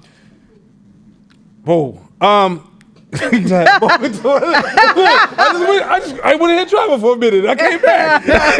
I'm sorry, y'all. I apologize. Anyway, but the reason I can't judge him is because he's living in a world where, being a millionaire in the black community, if I was single, is dangerous. Because we're priming our young women to value that over everything. Meaning I can live a life that you would only write stories about that you never see when you got at least $1 million. Now be a billionaire. That's $1,000 million. So the reason I can't listen to the internet with all their jumping to conclusions, ain't none of y'all billionaires. I don't need to hear this shit from y'all. I need to let the FBI do the work, let this case fall out, and then if it turns out to be some really horrible shit, I'm cool with it. But even with the girl that you saw him have this violent act with, they had a toxic relationship. I don't know anything about that. We know it's toxic. I don't know what degree. And it's easy for me to see the video and a man kicking a woman, and no one wants to, like I was always taught, you don't never hit a woman no matter what the fuck happens, right? But I also don't know if that man was on drugs and they was on drugs in the house and they had I don't know none of that shit. When I think about the way I think about it is I don't do drugs. I don't hit women. I don't fuck with toxic women. You show me any sign of toxic, I start pointing to the exercise. Get your ass out. Get your ass out. Right? So I don't even get toxic opportunities a chance to unfold. But I know that if you fuck with toxic long enough, it makes you toxic. Right? So I don't know any of that stuff. I mean, if you remember, they were rocking around talking about, we just grabbing women and throwing them in our circle. And then all of a sudden she turned into like the fairy princess who never did anything wrong. That's jumping to conclusions. All I'm suggesting you guys is that from that to the Bill Cosby story, I'm not in those stories. And those stories, whether they're the way they are or not, for me to try to get in front of them with what I feel, think about how I'm making my world so ugly. I gotta look. Did y'all remember groupies when y'all was coming up, or is it just me? All of a sudden, I feel like I'm the only motherfucker that knew there was a groupie. And y'all knew groupie. Y'all thought groupies was just there, just taking like the extra bra out their closet, just throwing, and they went home and went and prayed and got ready for church next Sunday. Come on. Or did groupies live a different lifestyle? Come on. Now somebody's exposing the squares to the groupies, and we're like, I'm horrified. I'm not. Because I was at school with the groupies when they left. And I heard the conversations and I was like, whoa, y'all did what? Y'all won't even kiss me on the cheek. Y'all did what? So I'm suggesting you guys that jumping to conclusions, we're doing this not just in our relationships, not just in business, we're doing it in every facet of life. Yeah. And so I'm saying in everything, slow to judge. Christians, y'all know that's in y'all books, slow to judge. Wait a minute. Quick to ask questions. Come on. Humble enough to wait on the answer. Because when your money's on the line, if I told you right now, okay, we'll put $1 billion on this table right now that P. Diddy is guilty. All of a sudden, y'all start, where'd the money go? Let's say put $1,000 on the table that P. Diddy is guilty. All of a sudden, where y'all go? Let's see the facts. Let's see the facts first. Yeah. Yeah. And that's my point. Like, learn to move like that with your employees, your family, your friends, your kids. Your school call you and say, your son over here acting a fucking fool. All right, let me come and see what's happening. Don't go there like, I'm gonna whoop his ass. Jumping to conclusions. because he always acting up at the house. I know he fucking up in school. It's not the same thing. What if he's defending himself against a situation? What if there's a complex relationship structure that he hasn't heard that he or she is showing a certain type of way to either create value, status, or protect themselves? And your response just kind of adds. It's like you went to the LA fire and threw a match in the fire. It doesn't make any sense. Too soon? That's not where I'm trying to go. I wasn't trying to go there. I'm just saying, be careful with the fire stuff. I don't want y'all to be like, well, my auntie, I get it, not trying to attack your family. Don't jump to conclusions. So with that being said, I think y'all want to continue to kind of search. We got about 10 to 12 more. Y'all want to continue this next week, or y'all want to go into the book? Can we get a vote real quick? So for those of y'all who want to continue to kind of distortion, just get your hands raised. 1, 2, 3, 4, 5, 6, 7. Okay, and those of y'all who wants to go straight to the book, raise your hand. Y'all some cold motherfuckers. Y'all like, I don't even raise my hand because I ain't jumping to nobody's conclusion. Yeah,